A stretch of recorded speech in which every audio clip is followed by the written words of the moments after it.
Grewal travel services, Yuba City, tax, payroll, visa, OCI card, passport ਦੀਆਂ services ਤੁਸੀਂ ਇਹਨਾਂ ਦੇ ਕੋਲੋਂ ਲੈ ਸਕਦੇ ਹੋ। Call 5307517605। Narinder Singh Indiana, Harjit Singh Lathrop, Gurmel Basi Elk Grove, Gurmel Singh Liddar Bakersfield, Lakhvir Singh Samra Texas, Satnam Singh Sunny Parewal Yuba City, Manjit Singh Kular Clovis, Harnek Singh Pabla Renton Washington, Talwinder Singh, Ravinder Basra, Major Singh Sidhu, Binder Dhaliwal Bakersfield, Major Paramjit Singh Dakha Berkeley, Baljinder Nijjar Woodland. ਸਾਰਿਆਂ ਦਾ ਧੰਨਵਾਦ। ਜੇ ਤੁਸੀਂ ਵੀ ਇਸ ਪ੍ਰੋਗਰਾਮ ਨੂੰ ਸਪਾਂਸਰ ਕਰਨਾ ਚਾਹੁੰਦੇ ਹੋ, ਸੰਪਰਕ ਕਰੋ 408-722-7698 ਦੇ ਉੱਤੇ।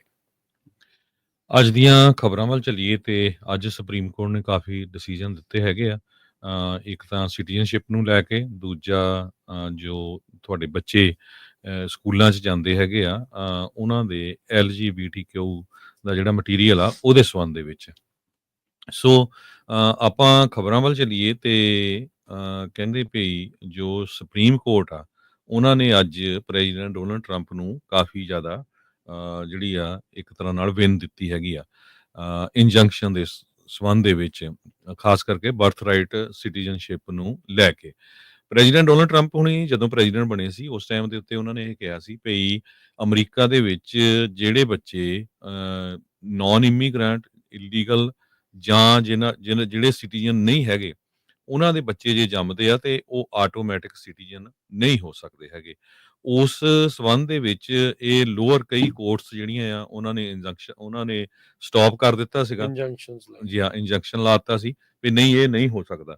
ਸੋ ਹੁਣ ਉਹ ਅਲਟੀਮੇਟਲੀ ਜਿਹੜਾ ਕੇਸ ਆ US ਸੁਪਰੀਮ ਕੋਰਟ ਦੇ ਵਿੱਚ ਗਿਆ ਸੀ ਤੇ US ਦੀ ਜੋ ਸੁਪਰੀਮ ਕੋਰਟ ਆ ਉਹਨਾਂ ਦੇ 6 ਦੇ ਮੁਕਾਬਲੇ 3 ਦੇ ਨਾਲ ਜਸਟਿਸ ਐਮੀ ਵੈਰਟ ਉਹਨਾਂ ਨੇ ਡਿਸੀਜਨ ਲਿਖਿਆ। ਉਹਨਾਂ ਨੇ ਕਿਹਾ ਵੀ ਹਾਂ ਜਿਹੜਾ ਟਰੰਪ ਐਡਮਿਨਿਸਟ੍ਰੇਸ਼ਨ ਆ ਉਹ ਬਿਲਕੁਲ ਰਾਈਟ ਹੈਗਾ। ਡਿਸਟ੍ਰਿਕਟ ਕੋਰਟਸ ਨੇ ਆਪਣੀ ਅਥਾਰਟੀ ਨੂੰ ਓਵਰਸਟੈਪ ਕੀਤਾ ਹੈਗਾ।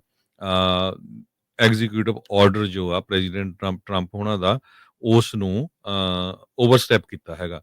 ਸੋ ਉਸ ਦੇ ਸੰਬੰਧ ਦੇ ਵਿੱਚ ਜੋ ਉਹ ਕਹਿੰਦੇ ਆ ਵੀ US ਕਾਂਗਰਸ ਨੇ ਜੋ ਫੈਡਰਲ ਕੋਰਟਸ ਨੂੰ ਅਥਾਰਟੀ ਦਿੱਤੀ ਹੋਈ ਹੈਗੀ ਆ ਉਹ ਉਸ ਤੋਂ ਜ਼ਿਆਦਾ ਜਿਹੜੀ ਆ ਉਸ ਨੂੰ ਵਰਤ ਰਹੇ ਸੀ।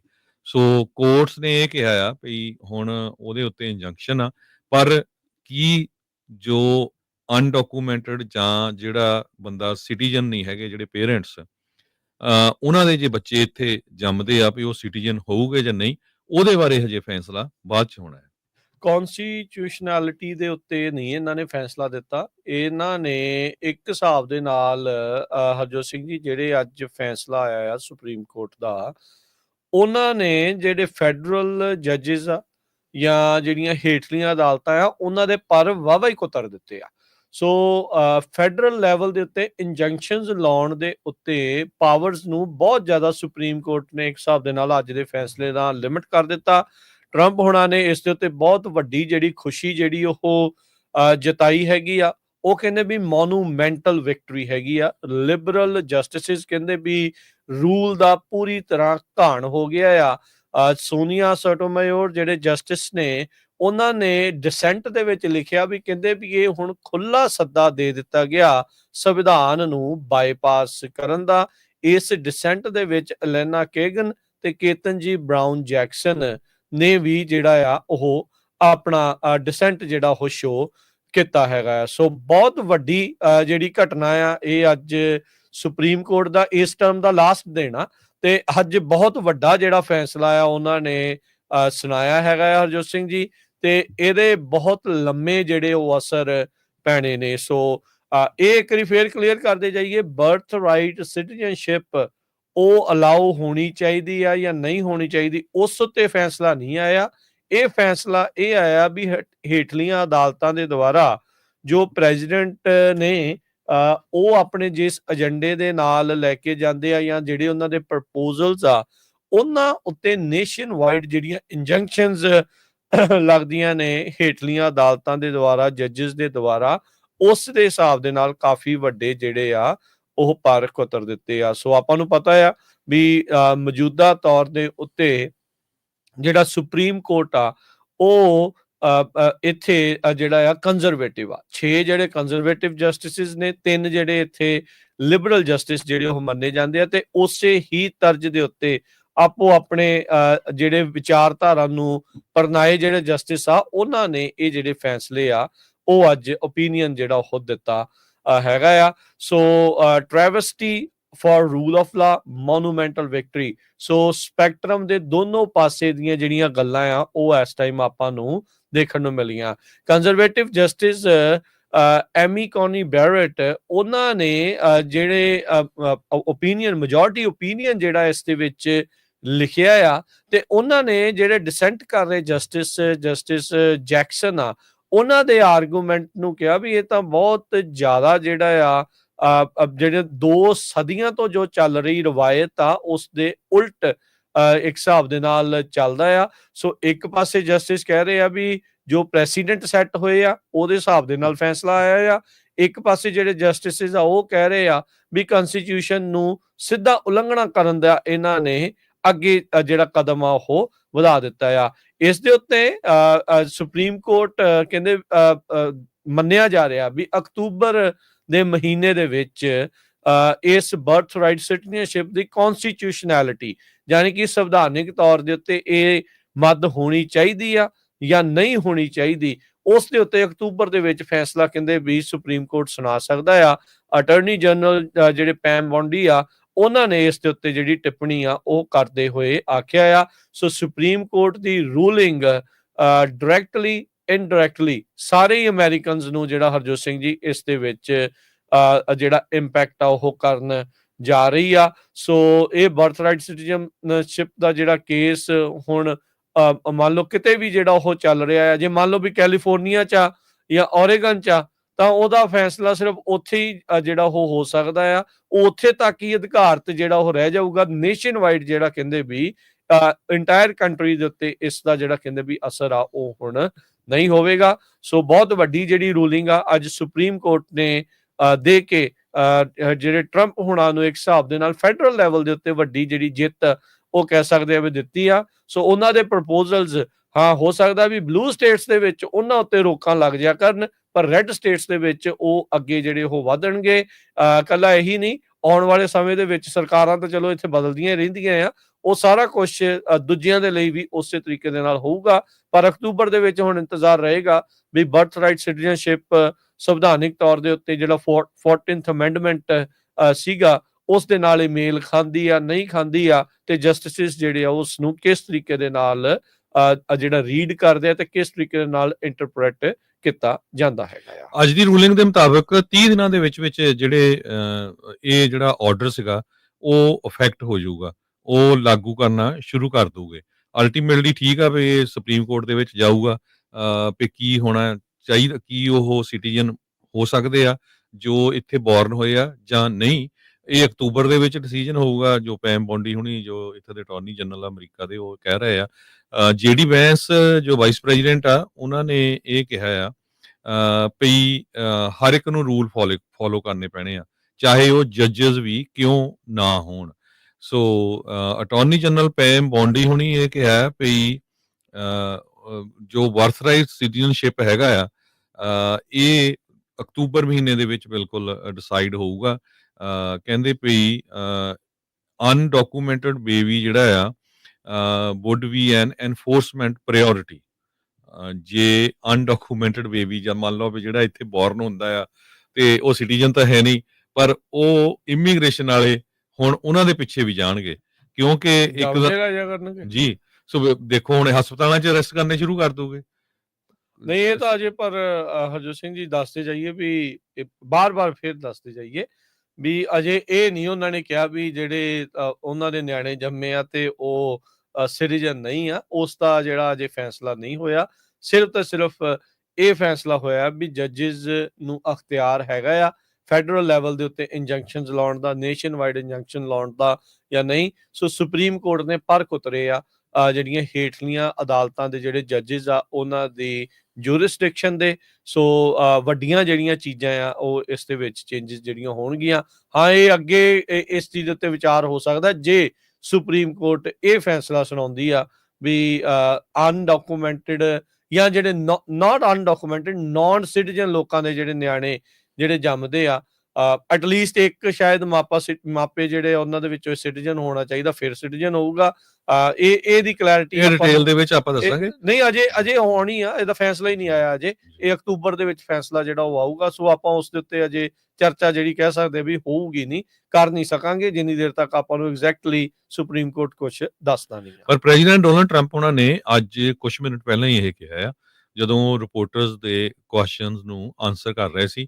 ਉਹਨਾਂ ਨੇ ਕਿਹਾ ਵੀ ਜੋ ਸੁਪਰੀਮ ਕੋਰਟ ਦਾ ਡਿਸੀਜਨ ਆਇਆ ਇਹ ਬੜਾ ਕਾਮਨ ਸੈਂਸ ਡਿਸੀਜਨ ਆ, ਤੇ ਉਹ ਕਹਿੰਦੇ ਵੀ ਜਿਹੜੇ ਲੀਗਲ ਕੇਸਸ ਆ ਕੋਰਟਸ ਦੇ ਵਿੱਚ ਸਾਲਾਂ ਬੱਧੀ ਲੱਗ ਜਾਂਦੇ ਆ, ਤੇ ਕਹਿੰਦੇ ਵੀ I will act very quickly to implement these policies. So ਇਹ ਉਹਨਾਂ ਨੇ ਕਿਹਾ ਵੀ ਮੈਂ ਬਹੁਤ ਜਲਦੀ ਜਿਹੜਾ ਐਕਟ ਕਰੂੰਗਾ। ਸੋ ਆਉਣ ਵਾਲੇ 1-2 ਦਿਨਾਂ ਦੇ ਵਿੱਚ ਪਤਾ ਲੱਗ ਜਾਊਗਾ ਵੀ ਪ੍ਰੈਜ਼ੀਡੈਂਟ ਟਰੰਪ ਹੁਣੀ ਕੀ ਕਰੂਗੇ, ਪਰ ਇਸ ਟਾਈਮ ਦੇ ਵਿੱਚ ਉਹ ਪੂਰੀਆਂ ਖੁਸ਼ੀਆਂ ਜਿਹੜੀਆਂ ਇਹ ਜਿਹੜਾ ਹਰਜੋਤ ਸਿੰਘ ਜੀ ਹੋਊਗਾ ਵੀ ਇਸ ਦੇ ਨਾਲ ਹੁਣ ਬਹੁਤ ਸਾਰੇ ਸੂਬਿਆਂ ਦੇ ਵਿੱਚ, ਚਲੋ ਕੈਲੀਫੋਰਨੀਆ ਤਾਂ ਮੇ ਵੀ ਇਸ ਦੇ ਉੱਤੇ ਕੈਲੀਫੋਰਨੀਆ ਦੀ ਸੁਪਰੀਮ ਕੋਰਟ ਜਾਂ ਇੱਥੋਂ ਦੀ ਅਪੀਲ ਕੋਰਟ ਦੇ ਵਿੱਚ ਜਾ ਕੇ ਇਸ ਦੇ ਉਲਟ ਇੰਜੰਕਸ਼ਨ ਜਿਹੜਾ ਉਹ ਲੈ ਲਵੇ, ਪਰ ਬਹੁਤ ਸਾਰੇ ਜਿਹੜੇ ਸੂਬੇ ਖਾਸ ਕਰਕੇ ਜਿਹੜੇ ਰਿਪਬਲਿਕਨ ਸੂਬੇ ਆ ਜਾਂ ਕੰਜ਼ਰਵੇਟਿਵ ਲੀਨਿੰਗ ਜਿੱਥੇ ਅਦਾਲਤਾਂ ਨੇ, ਉੱਥੇ ਹੋ ਸਕਦਾ ਵੀ ਇਹਨਾਂ ਨੂੰ ਜਿਹੜੀ ਬਰਥ ਰਾਈਟ ਸਿਟੀਜ਼ਨਸ਼ਿਪ ਐਂਡ ਕਰਨ ਦਾ ਜਿਹੜਾ ਮੌਕਾ ਆ ਉਨੀ ਦੇਰ ਤੱਕ ਜਿਹੜਾ ਉਹ ਮਿਲ ਜਾਊਗਾ। ਉਹ ਕਹਿੰਦੇ ਵੀ ਅਸੀਂ ਪ੍ਰੋਮਪਟਲੀ ਫਾਈਲ ਕਰਾਂਗੇ ਆਪਣੀਆਂ ਜਿਹੜੀਆਂ ਪਾਲਿਸੀਜ਼ ਜਿਨ੍ਹਾਂ ਵਿੱਚ ਬਰਥ ਰਾਈਟ ਸਿਟੀਜ਼ਨਸ਼ਿਪ ਨੂੰ ਐਂਡ ਕਰਨ ਦਾ ਵੀ ਜਿਹੜਾ ਉਹ ਮਾਮਲਾ ਜਿਹੜਾ ਉਹ ਲੈ ਕੇ ਜਿਹੜਾ ਉਹ ਆਵਾਂਗੇ। ਟਰੰਪ ਹੁਣਾਂ ਨੇ ਇੱਕ ਵਾਰੀ ਫਿਰ ਜਿਹੜੇ ਰੈਡੀਕਲ ਲੈਫਟ ਜੱਜਿਸ ਆ ਉਹਨਾਂ ਦੇ ਉੱਤੇ ਅਟੈਕ ਜਿਹੜਾ ਉਹ ਕੀਤਾ, ਕਹਿੰਦੇ ਵੀ ਇਹ ਡੈਮੋਕ੍ਰੇਸੀ ਨੂੰ ਬਹੁਤ ਵੱਡਾ ਖਤਰਾ ਆ ਤੇ ਅਬਿਊਜ਼ ਆਫ ਪਾਵਰ ਜਿਹੜਾ ਆ ਉਹ ਆਪਣਾ ਇਸ ਦੇ ਵਿੱਚ ਕਰਦੇ ਹੈਗੇ ਆ। ਸੋ ਰਾਸ਼ਟਰਪਤੀ ਟਰੰਪ ਹੁਣਾਂ ਦੇ ਬਹੁਤ ਸਾਰੀਆਂ ਪਾਲਿਸੀਜ਼ ਦੇ ਉੱਤੇ ਨੇਸ਼ਨ ਵਾਈਡ ਇੰਜੰਕਸ਼ਨਸ ਜਿਹੜੀਆਂ ਆ ਉਹ ਲੱਗੀਆਂ ਆ। ਅੱਜ ਜਿਹੜੇ ਜਸਟਿਸ ਬੈਰਟ ਆ ਜਿਨ੍ਹਾਂ ਨੇ ਅੱਜ ਓਪੀਨੀਅਨ ਆਰਟੀਕਲ ਲਿਖਿਆ ਆ, ਮਾਗਾ ਵਾਲੇ ਪਿਛਲੇ ਕੁਝ ਵੀਕ ਤੋਂ ਉਹਨਾਂ ਤੋਂ ਨਾਖੁਸ਼ ਜਿਹੜੇ ਉਹ ਚੱਲ ਰਹੇ ਸੀ, ਕਾਫੀ ਇਹਨਾਂ ਦੇ ਉਲਟ ਪ੍ਰਚਾਰ ਜਿਹੜਾ ਉਹ ਚੱਲ ਰਿਹਾ ਸੀ। ਇੱਥੋਂ ਤੱਕ ਵੀ ਆਰਟੀਕਲ ਜਿਹੜੇ ਉਹ ਛਪੇ ਸੀਗੇ ਵੀ ਟਰੰਪ ਪਛਤਾ ਰਹੇ ਨੇ ਸੁਪਰੀਮ ਕੋਰਟ ਦੇ ਜਿਹੜੇ ਜਸਟਿਸ ਐਮੀ ਕੌਨੀ ਬੈਰਟ ਆ ਉਹਨਾਂ ਨੂੰ ਜਿਹੜਾ ਨੋਮੀਨੇਟ ਕਰਕੇ ਤੇ ਉਹਨਾਂ ਨੂੰ ਸੁਪਰੀਮ ਕੋਰਟ ਤੇ ਜਸਟਿਸ ਜਿਹੜਾ ਉਹ ਬਣਾ ਕੇ। ਪਰ ਅੱਜ ਕਹਿ ਸਕਦੇ ਆ ਵੀ ਉਹਨਾਂ ਦੇ ਇਸ ਫੈਸਲੇ ਦੇ ਨਾਲ ਟਰੰਪ ਹੋਣੀ ਤੇ ਟਰੰਪ ਪ੍ਰਸ਼ਾਸਨ ਬਹੁਤ ਜ਼ਿਆਦਾ ਜਿਹੜਾ ਉਹ ਖੁਸ਼ ਜਿਹੜਾ ਇਸ ਦੇ ਵਿੱਚ ਹੈਗਾ ਆ। ਸੋ ਆਉਣ ਵਾਲੇ ਸਮੇਂ ਦੇ ਵਿੱਚ ਜਿਹੜੀਆਂ ਸ਼ਾਰਪ ਪਾਲਿਸੀਜ਼ ਆ ਉਹ ਆਪਾਂ ਨੂੰ ਹੋਰ ਵੀ ਜ਼ਿਆਦਾ ਦੇਖਣ ਨੂੰ ਮਿਲਣਗੀਆਂ ਜੀ।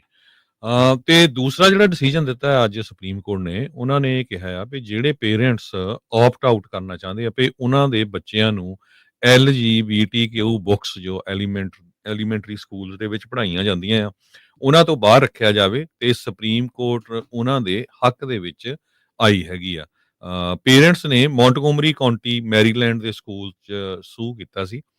ਉਸ ਤੋਂ ਬਾਅਦ ਜੀ ਹਾਂ, ਉਸ ਤੋਂ ਬਾਅਦ ਜਿਹੜਾ ਆ ਇਹ ਡਿਸੀਜਨ ਆਇਆ 6 ਦੇ ਮੁਕਾਬਲੇ 3 ਦੇ ਨਾਲ ਜੋ ਕੋਰਟਸ ਨੇ ਪੇਰੈਂਟਸ ਨੂੰ ਬੈਕ ਕੀਤਾ ਹੈਗਾ ਆ ਵੀ ਜੋ Montgomery County Board of Education ਦਾ ਡਿਸੀਜਨ ਸੀਗਾ not to allow an opt out for their children violate their religious rights under the constitution first amendment।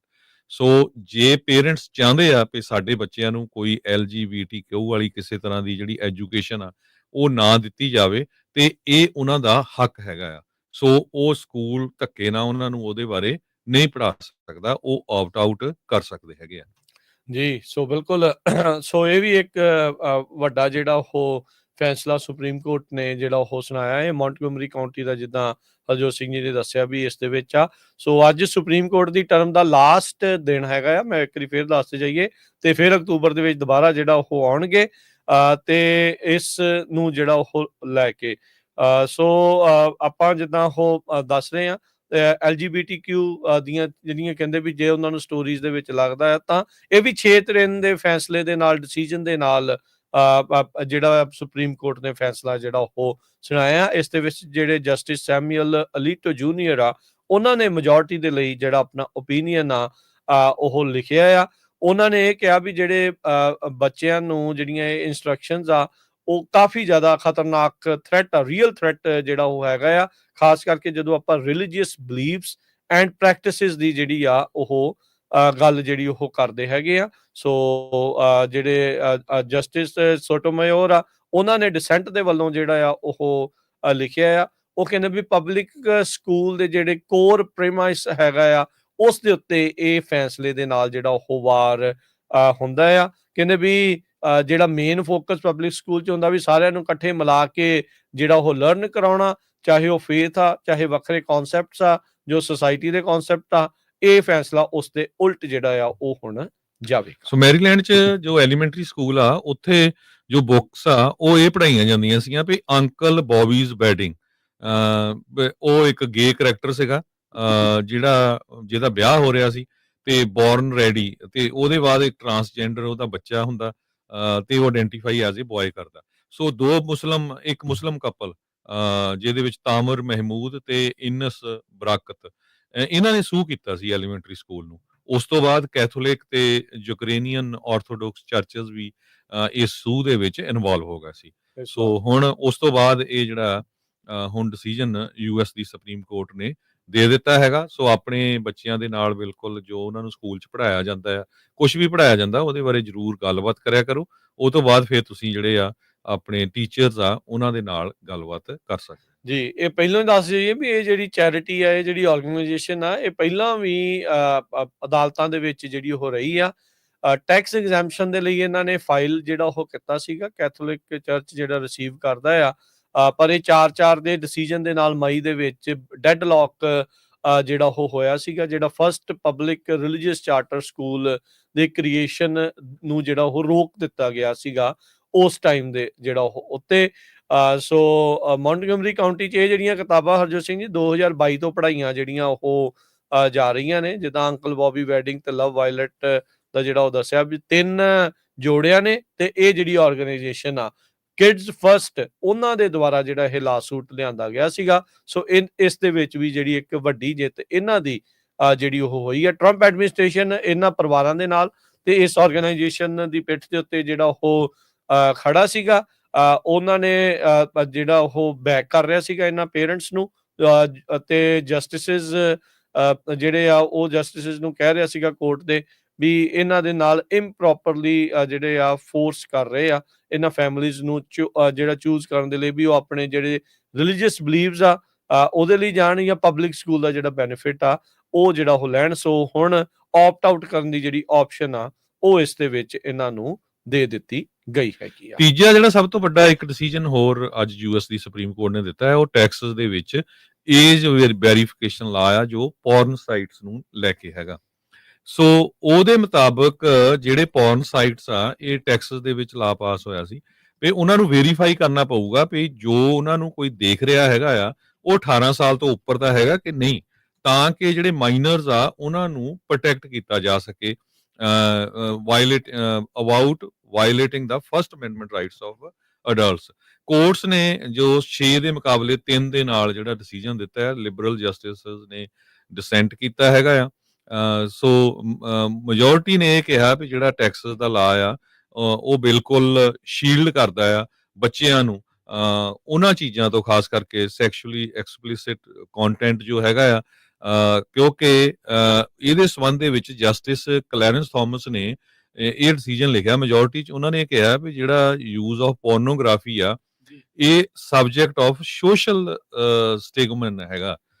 ਸੋ ਇਹ ਬੱਚਿਆਂ ਨੂੰ ਸਾਨੂੰ ਇਸ ਤੋਂ ਬਚਾਉਣਾ ਚਾਹੀਦਾ ਹੈਗਾ ਜੀ। ਸੋ 2023 ਦੇ ਵਿੱਚ ਟੈਕਸਸ ਨੇ ਇਹ ਮੈਜਰ ਲਿਆਂਦਾ ਸੀਗਾ, ਇਹ ਕਹਿ ਕੇ ਵੀ ਅਸੀਂ ਬੱਚਿਆਂ ਨੂੰ ਪ੍ਰੋਟੈਕਟ ਜਿਹੜਾ ਉਹ ਕਰ ਰਹੇ ਹਾਂ, ਜਿਹੜੇ 18 ਸਾਲ ਤੋਂ ਹੇਠਾਂ ਆ ਉਹਨਾਂ ਨੂੰ ਜਿਹੜਾ ਸੈਕਸ਼ੂਅਲੀ ਐਕਸਪਲਿਸਿਟ ਮਟੀਰੀਅਲ ਆ ਉਹਦੇ ਐਕਸਪੋਜ਼ਰ ਤੋਂ ਜਿਹੜਾ ਬਚਾਉਣਾ ਚਾਹੀਦਾ ਆ। ਸੋ ਆਈਡੀਓਲੋਜੀਕਲ ਲਾਈਨਸ ਦੇ ਉੱਤੇ ਇਹ ਵੀ 6-3 ਦੇ ਨਾਲ ਜਿਹੜਾ ਹਰਜੋਤ ਸਿੰਘ ਜੀ ਫੈਸਲਾ ਆਇਆ। ਸਾਰੇ ਜਾਣੇ ਸੋਚ ਰਹੇ ਹੋਣਗੇ ਵੀ ਅੱਜ ਸੁਪਰੀਮ ਕੋਰਟ ਦੇ ਫੈਸਲੇ ਦੇ ਉੱਤੇ ਇੰਨੀ ਕਿਉਂ ਜਿਹੜੀ ਉਹ ਕਰ ਰਹੇ ਆ। ਇਹ ਜਿਹੜੇ ਫੈਸਲੇ ਸੁਪਰੀਮ ਕੋਰਟ ਦੇ ਜਿਹੜੇ ਇੱਥੇ ਆਉਂਦੇ ਆ, ਇਹ ਦੱਸਦੇ ਜਾਈਏ ਦਹਾਕਿਆਂ ਬੱਧੀ ਅਮਰੀਕਾ ਦੇ ਪੂਰੇ ਜਿਹੜੇ ਲਾਈਫ ਦੇ ਉੱਤੇ, ਅਮਰੀਕਨਸ ਦੀ ਲਾਈਫ ਦੇ ਉੱਤੇ ਬਹੁਤ ਵੱਡੇ ਜਿਹੜੇ ਉਹ ਅਸਰ ਪਾਉਂਦੇ ਆ। ਇਹ 9 ਜਿਹੜੇ ਜਸਟਿਸਿਸ ਉਸ ਬੈਂਚ ਦੇ ਉੱਤੇ ਬੈਠਦੇ ਆ ਤੇ ਮਿਲੀਅਨਸ ਆਫ ਅਮਰੀਕਨਸ ਦੇ ਉੱਤੇ ਜਿਹੜਾ ਉਸ ਦਾ ਅਸਰ ਪੈਂਦਾ ਆ। ਕਿੱਦਾਂ ਦੀਆਂ ਪਾਲਿਸੀ ਘੜੀਆਂ ਜਾਣੀਆਂ, ਕਿੱਦਾਂ ਦੀਆਂ ਜਿਹੜੀਆਂ ਬਣਨੀਆਂ ਆ, ਉਸ ਦੇ ਉੱਤੇ ਆ, ਕਿਉਂਕਿ ਇਸ ਤੋਂ ਉੱਤੇ ਕੋਈ ਕੋਰਟ ਨਹੀਂ। ਇਹ ਸਭ ਤੋਂ ਉੱਤੇ ਜਿਹੜੀ supreme court of United States ਆ, ਇਸ ਤੋਂ ਉੱਤੇ ਕੋਈ ਕੋਰਟ ਨਹੀਂ। ਇਹ ਜਿਹੜੀ ਕੌਨਸਟੀਟਿਊਸ਼ਨੈਲਿਟੀ ਹੁੰਦੀ ਆ, ਜਾਂ ਕੀ ਇਹਦੇ ਵਿੱਚ ਅਸਲ 'ਚ ਹੱਕ ਆ, ਰਾਈਟ ਆ, ਇਹਦੀ ਇੰਟਰਪ੍ਰੀਟੇਸ਼ਨ ਕਿੱਦਾਂ ਹੋਣੀ ਆ ਸੰਵਿਧਾਨ ਦੀ, ਉਹ ਬਹੁਤ ਵੱਡਾ ਜਿਹੜਾ ਇਹ ਮੈਟਰ ਕਰਦਾ ਆ। ਤੇ ਜਿੱਦਾਂ ਸੁਪਰੀਮ ਕੋਰਟ ਨੇ ਬਾਕੀ ਜੱਜਾਂ ਦੇ ਪਰਕ ਉਤਰੇ ਆ, ਪਰ ਇਹਨਾਂ ਦਾ ਪਰਕ ਉਤਰਨ ਨੂੰ ਕੋਈ ਨਹੀਂ ਆ। ਔਰ ਤੁਹਾਨੂੰ ਨਾ ਐਗਜ਼ਾਮਪਲ ਦੱਸਦੇ ਜਾਈਏ, ਜਿਹੜਾ ਰੋ ਵਰਸਸ ਵੇਡ ਵਾਲਾ ਹਾਂਜੀ ਡਿਸੀਜਨ ਸੀ 50-60 ਚ ਆਇਆ ਸੀ 1973 ਚ 73 1973 ਸੁਪਰੀਮ ਕੋਰਟ ਨੇ ਡਿਸੀਜਨ ਦਿੱਤਾ ਸੀ ਵੀ ਹੋ ਸਕਦਾ ਵੀ ਜਿਹੜਾ ਵੂਮਨ ਦਾ constitutional right for an abortion abortion ਦਾ ਤੇ ਉਹ 2022 ਦੇ ਵਿੱਚ ਜਾ ਕੇ ਸੁਪਰੀਮ ਕੋਰਟ ਨੇ ਓਵਰਟਰਨ ਕੀਤਾ। ਸੋ ਆਲਮੋਸਟ 49 ਸਾਲਾਂ ਬਾਅਦ 50 ਸਾਲ ਹੀ ਹੋ ਜੀ 50 ਸਾਲਾਂ ਬਾਅਦ। ਸੋ ਹੁਣ ਇਹ ਜਿਹੜੇ ਡਿਸੀਜਨ 3 ਬਹੁਤ ਵੱਡੇ ਹੋਏ ਹੈਗੇ ਆ ਯੂਐਸ ਦੀ ਜਿਹੜੇ ਸੁਪਰੀਮ ਕੋਰਟ ਦੇ। ਸੋ ਇਹ ਇਦਾਂ ਜਿਹੜੇ ਚਾਹੇ ਕੋਈ ਪ੍ਰੈਜ਼ੀਡੈਂਟ ਆਉਂਦਾ ਰਹੇ ਜਾਂਦਾ ਰਹੇ, ਜਦੋਂ ਤੱਕ ਯੂਐਸ ਦੀ ਸੁਪਰੀਮ ਕੋਰਟ ਦੇ ਵਿੱਚ ਜਿਹੜੇ ਜਸਟਿਸਸ ਆ ਉਹਨਾਂ ਦੇ ਉਹ ਕਿੱਧਰ ਨੂੰ ਲੀਨ ਕਿਹੜੀ ਲਾਈਨ ਵਾਲੇ ਕਿਹੜੀ ਆਈਡੀਓਲੋਜੀ ਵਾਲੇ ਆ, ਤਦ ਤੱਕ ਇਹ ਕੁਝ ਨਹੀਂ ਹੋਣਾ। ਤਦੇ ਹੀ ਤੁਸੀਂ ਦੇਖਿਆ ਸੀ ਨਾ ਜਦੋਂ ਹਰਜੋਤ ਸਿੰਘ ਜੀ ਜਸਟਿਸ ਸਕਾਲੀਆ ਦੀ ਜਦੋਂ ਮੌਤ ਹੁੰਦੀ ਆ ਜੀ, ਉਦੋਂ ਸਾਲ ਪਿਆ ਸੀਗਾ ਓਬਾਮਾ ਹੋਣਾ ਦੇ ਕਾਰਜਕਾਲ ਦਾ, ਤੇ ਉਹਨਾਂ ਨੂੰ ਜਸਟਿਸ ਨਹੀਂ ਸੀ ਲਾਉਣ ਦਿੱਤਾ ਗਿਆ ਜੀ। ਮਿਚ ਮਕੌਨਲ ਹੋਣਾ ਕਿਹਾ ਵੀ ਨਾ ਇਦਾਂ ਨਹੀਂ, ਤੇ ਜੀ ਰਾਸ਼ਟਰਪਤੀ ਟਰੰਪ ਪਹਿਲੇ ਕਾਰਜਕਾਲ 'ਚ 3 ਜਸਟਿਸ ਲਾ ਕੇ ਗਏ ਆ। ਸੋ ਇਹ ਜਿਹੜੇ ਰਾਸ਼ਟਰਪਤੀ ਟਰੰਪ ਹੋਣਾ ਨੂੰ ਜਿਹੜਾ ਇਹ ਮੌਕਾ ਮਿਲਿਆ ਆ, ਇਹ ਬਹੁਤ ਘੱਟ ਪ੍ਰੈਜ਼ੀਡੈਂਟਸ ਨੂੰ ਜਿਹੜਾ ਉਹ ਮਿਲਦਾ ਆ। ਸੁਪਰੀਮ ਕੋਰਟ ਦੀ ਆਈਡੀਓਲੋਜੀ ਬੇਸਿਕਲੀ ਜਿਹੜੀ ਉੱਥੇ ਉਹਨਾਂ ਨੇ ਇੱਕ ਹਿਸਾਬ ਦੇ ਨਾਲ ਬਦਲ ਦਿੱਤੀ, ਜਿੱਥੇ 5-4 ਜਾਂ 4-5 ਇੱਕ ਅੱਧਾ ਜਾਣਾ ਜਿਹੜਾ ਕੋਈ ਮੋਡਰੇਟ ਜਸਟਿਸ ਜਿਹੜਾ ਹੁੰਦਾ ਸੀ, ਤਾਂ ਉਹ ਅੱਗੇ ਪਿੱਛੇ ਜਿਹੜਾ ਉਹ ਹੋ ਜਾਂਦਾ ਸੀ, ਕਦੀ ਇੱਧਰ ਕਦੀ ਉੱਧਰ। ਤੇ ਹੁਣ 6-3 ਦੇ ਨਾਲ ਲਾਈਕ ਇੱਕ ਹਿਸਾਬ ਦੇ ਨਾਲ ਸੁਪਰ ਮੈਜੋਰਿਟੀ ਜਿਹੜੀ ਜਸਟਿਸਿਸ ਦੀ ਕੰਜ਼ਰਵੇਟਿਵ ਲੀਨਿੰਗ ਜਿਹੜੀ ਆ ਉਹ ਹੈਗੀ ਆ। ਸੋ ਪਰ ਬਹੁਤ ਸਾਰੇ ਲੋਕ ਇਸ ਚੀਜ਼ ਦੇ ਨਾਲ ਤਵੱਕੋ ਨਹੀਂ ਰੱਖਦੇ, ਕਹਿੰਦੇ ਵੀ ਜਿਹੜੇ ਜਸਟਿਸਿਸ ਹੁੰਦੇ ਆ, ਹਾਂ ਉਹਨਾਂ ਦੇ ਆਈਡੀਓਲੋਜੀਜ਼ ਥੋੜੀਆਂ ਜਿਹੀ ਇਦਾਂ ਹੁੰਦੀਆਂ ਆ, ਪਰ ਫਿਰ ਵੀ ਉਹ ਸੰਵਿਧਾਨ ਨੂੰ ਪਰਨਾਏ ਹੁੰਦੇ ਆ, ਸੰਵਿਧਾਨ ਨੂੰ ਪ੍ਰਮੁੱਖ ਰੱਖ ਕੇ ਜਿਹੜਾ ਉਹ ਚੱਲਦੇ ਆ।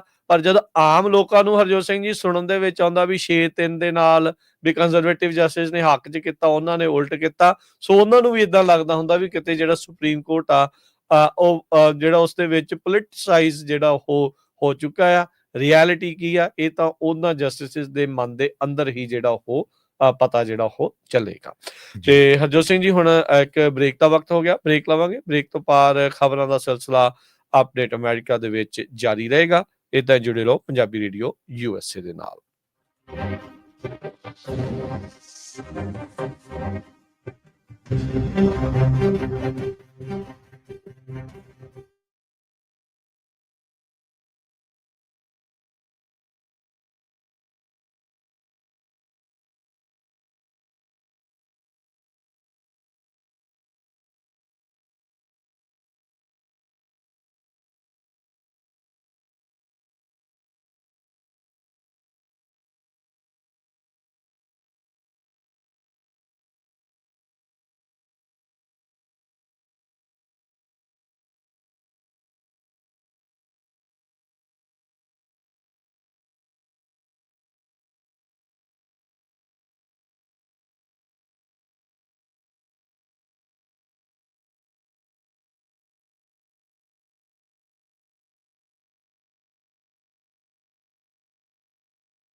ਬ੍ਰੇਕ ਤੋਂ ਬਾਅਦ ਇੱਕ ਵਾਰ ਮੁੜ ਤੋਂ ਤੁਹਾਡਾ ਸਾਰਿਆਂ ਦਾ ਸਵਾਗਤ ਹੈ ਪ੍ਰੋਗਰਾਮ ਅਪਡੇਟ ਅਮਰੀਕਾ ਦੇ ਵਿੱਚ। ਤੁਸੀਂ ਜੁੜੇ ਹੋਏ ਹੋ ਪੰਜਾਬ ਰੇਡੀਓ ਐਸਏ ਦੇ ਨਾਲ ਤੇ ਬ੍ਰੇਕ ਤੋਂ ਬਾਅਦ ਆਪਣੇ ਨਾਲ ਇੱਕ ਵਾਰ ਮੁੜ ਤੋਂ ਜੁੜ ਚੁੱਕੇ ਨੇ ਹਰਜੋਤ ਸਿੰਘ ਖਾਲਸਾ ਜੀ। ਹਰਜੋਤ ਸਿੰਘ ਜੀ, ਬ੍ਰੇਕ ਤੋਂ ਬਾਅਦ ਸਵਾਗਤ ਹੈ ਜੀ। ਸਤਿ ਸ਼੍ਰੀ ਅਕਾਲ। ਸਤਿ ਸ਼੍ਰੀ ਅਕਾਲ, ਧੰਨਵਾਦ ਜੀ ਆਇਆਂ ਨੂੰ ਜੀ। ਸੋ ਸਰੋਤੇ, ਜਿਸ ਤਰ੍ਹਾਂ ਆਪਾਂ ਬ੍ਰੇਕ ਤੋਂ ਪਹਿਲਾਂ ਤੁਹਾਡੇ ਨਾਲ ਸੁਪਰੀਮ ਕੋਰਟ ਦੇ ਅੱਜ 3 ਮੇਨ ਡਿਸੀਜਨ ਜੀ ਦੱਸੇ ਹੈਗੇ ਆ, ਜੋ ਇੱਥੇ ਦੇ ਬੱਚੇ ਬੋਰਨ ਹੋਣੇ ਆ ਉਹਨਾਂ ਦੇ ਸੰਬੰਧ ਦੇ ਵਿੱਚ, ਉਹਨਾਂ ਦੀ ਸਿਟੀਜ਼ਨਸ਼ਿਪ ਨੂੰ ਲੈ ਕੇ ਜਿਹੜੀਆਂ ਲੋਅਰ ਕੋਰਟਸ ਆ ਉਹ ਨਹੀਂ ਆਪਣਾ ਕੋਈ ਕਿਸੇ ਤਰ੍ਹਾਂ ਦਾ ਉਹਦੇ ਤੇ ਇੰਜੰਕਸ਼ਨ ਲਾ ਸਕਦੀਆਂ ਹੈਗੀਆਂ, ਰੋਕ ਸਕਦੀਆਂ।